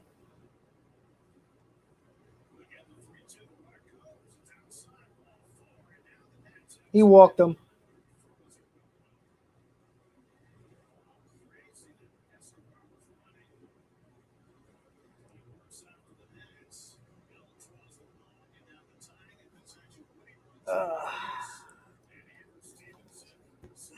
Andrew Stevenson's coming up to the plate. First and second. The tying and winning runs are on base. They're showing what he did on Saturday against Seth Lugo, tying the game, coming back from 9 runs down. So he is dangerous. So Diaz is not sharp right now at all. Lord. It's never easy, guys. It's never easy. Come on, Edwin.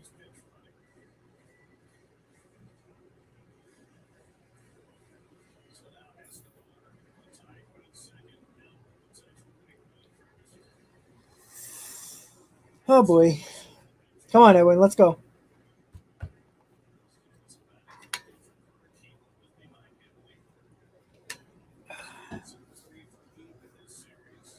I don't feel good about this, guys.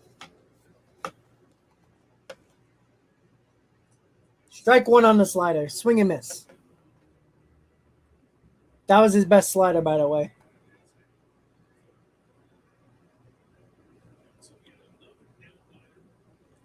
53 one-run games for the Mets this year, most in the major leagues. Strike two on the slider. Swing and miss.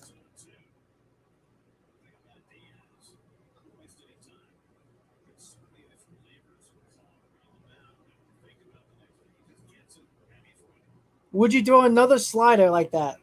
Or would you try to throw a snap fastball by him? Let's see what he's going to throw. 0-2 pitch. Oh, he was on that fastball. Threw a fastball outside a little high. And Stevenson was on that ball. Maybe you throw another slider here. Because he looked like he was on that fastball. Moving around a lot right now. A little nervous.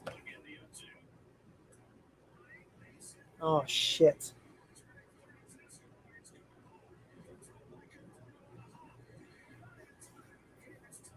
Tie game, guys.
I don't know what to say, guys.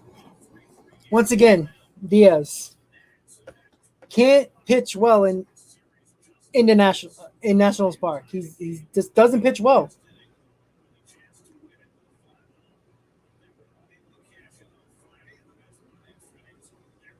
Two blown saves in the last three games. 3 days for Edwin Diaz.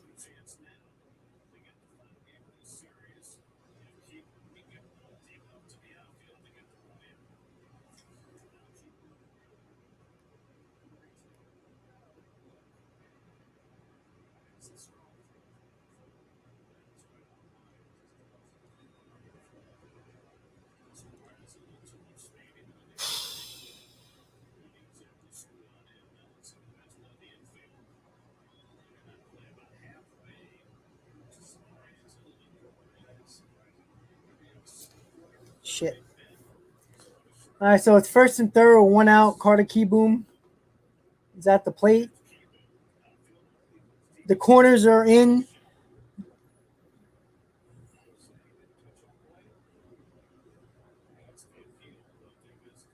So they're checking the replay if he touched home plate.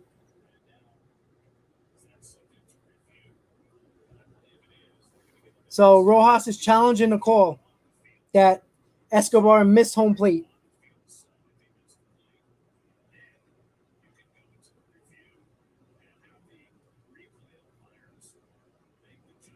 Oh, this is crucial. Maybe he did.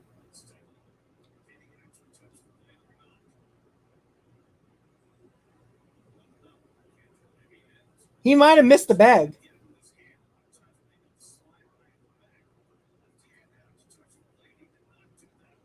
He didn't touch the bag. He didn't touch the bag, guys.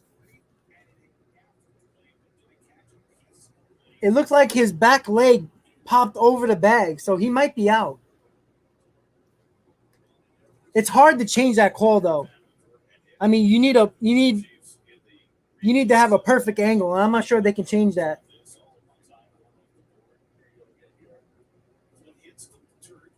He never touched the bag. That's a good angle right there, guys. He might be out.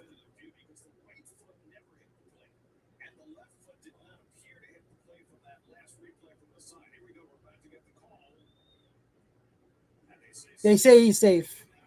It's not enough evidence to make that call. So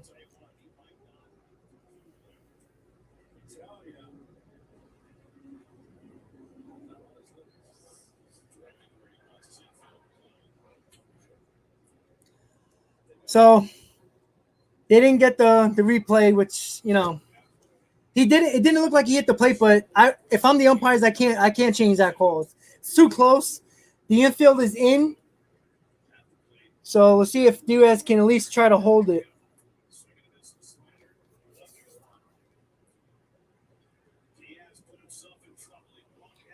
Thomas, I agree, man. I'm so sick of Edwin Diaz. All the people that thinking Edwin Diaz is good, he's not. He blows a lot of these games. Game over.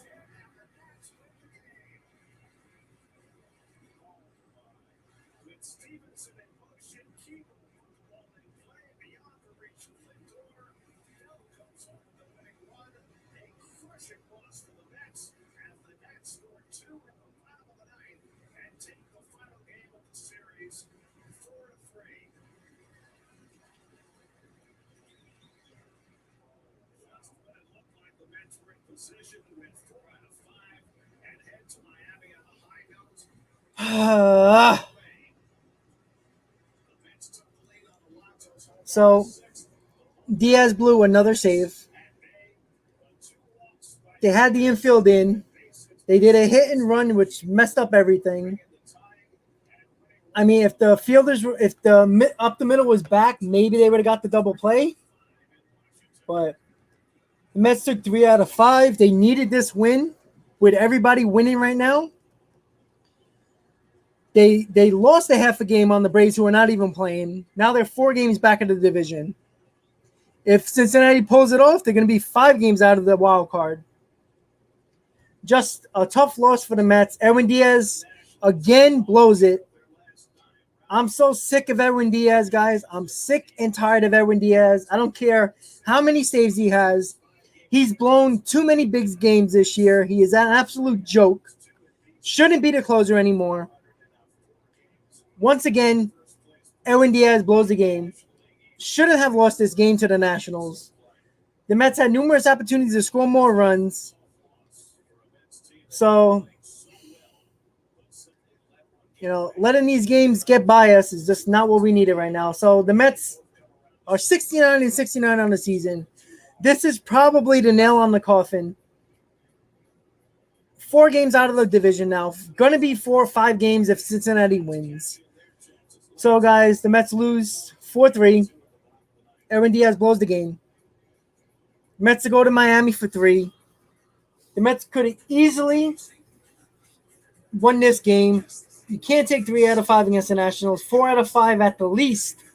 And they didn't do that. So, guys, it was fun up until the 9th inning. But I had no faith in Diaz at all. He's a bum. Nothing new. So, guys, thank you guys for tuning in for the entire game. Mets lose 4-3. A very bad loss by the New York Mets. So, I guess I'll see you next time. Please check out my video that I posted about firing everybody because, well, you fire everybody. I'll see you guys next time. Thank you guys for tuning in. Tough loss for us. Let's see if the Mets can pull out a sweep in Miami because that's the only thing we can do right now, guys. If the Mets do not sweep the Marlins, it's probably over. So I'll see you guys next time. Thank you guys for tuning in. Have a good Labor Day, guys. Stay safe. Have a good night, everybody. As always, Met fans, let's go Mets. Tough loss, guys. See you next time.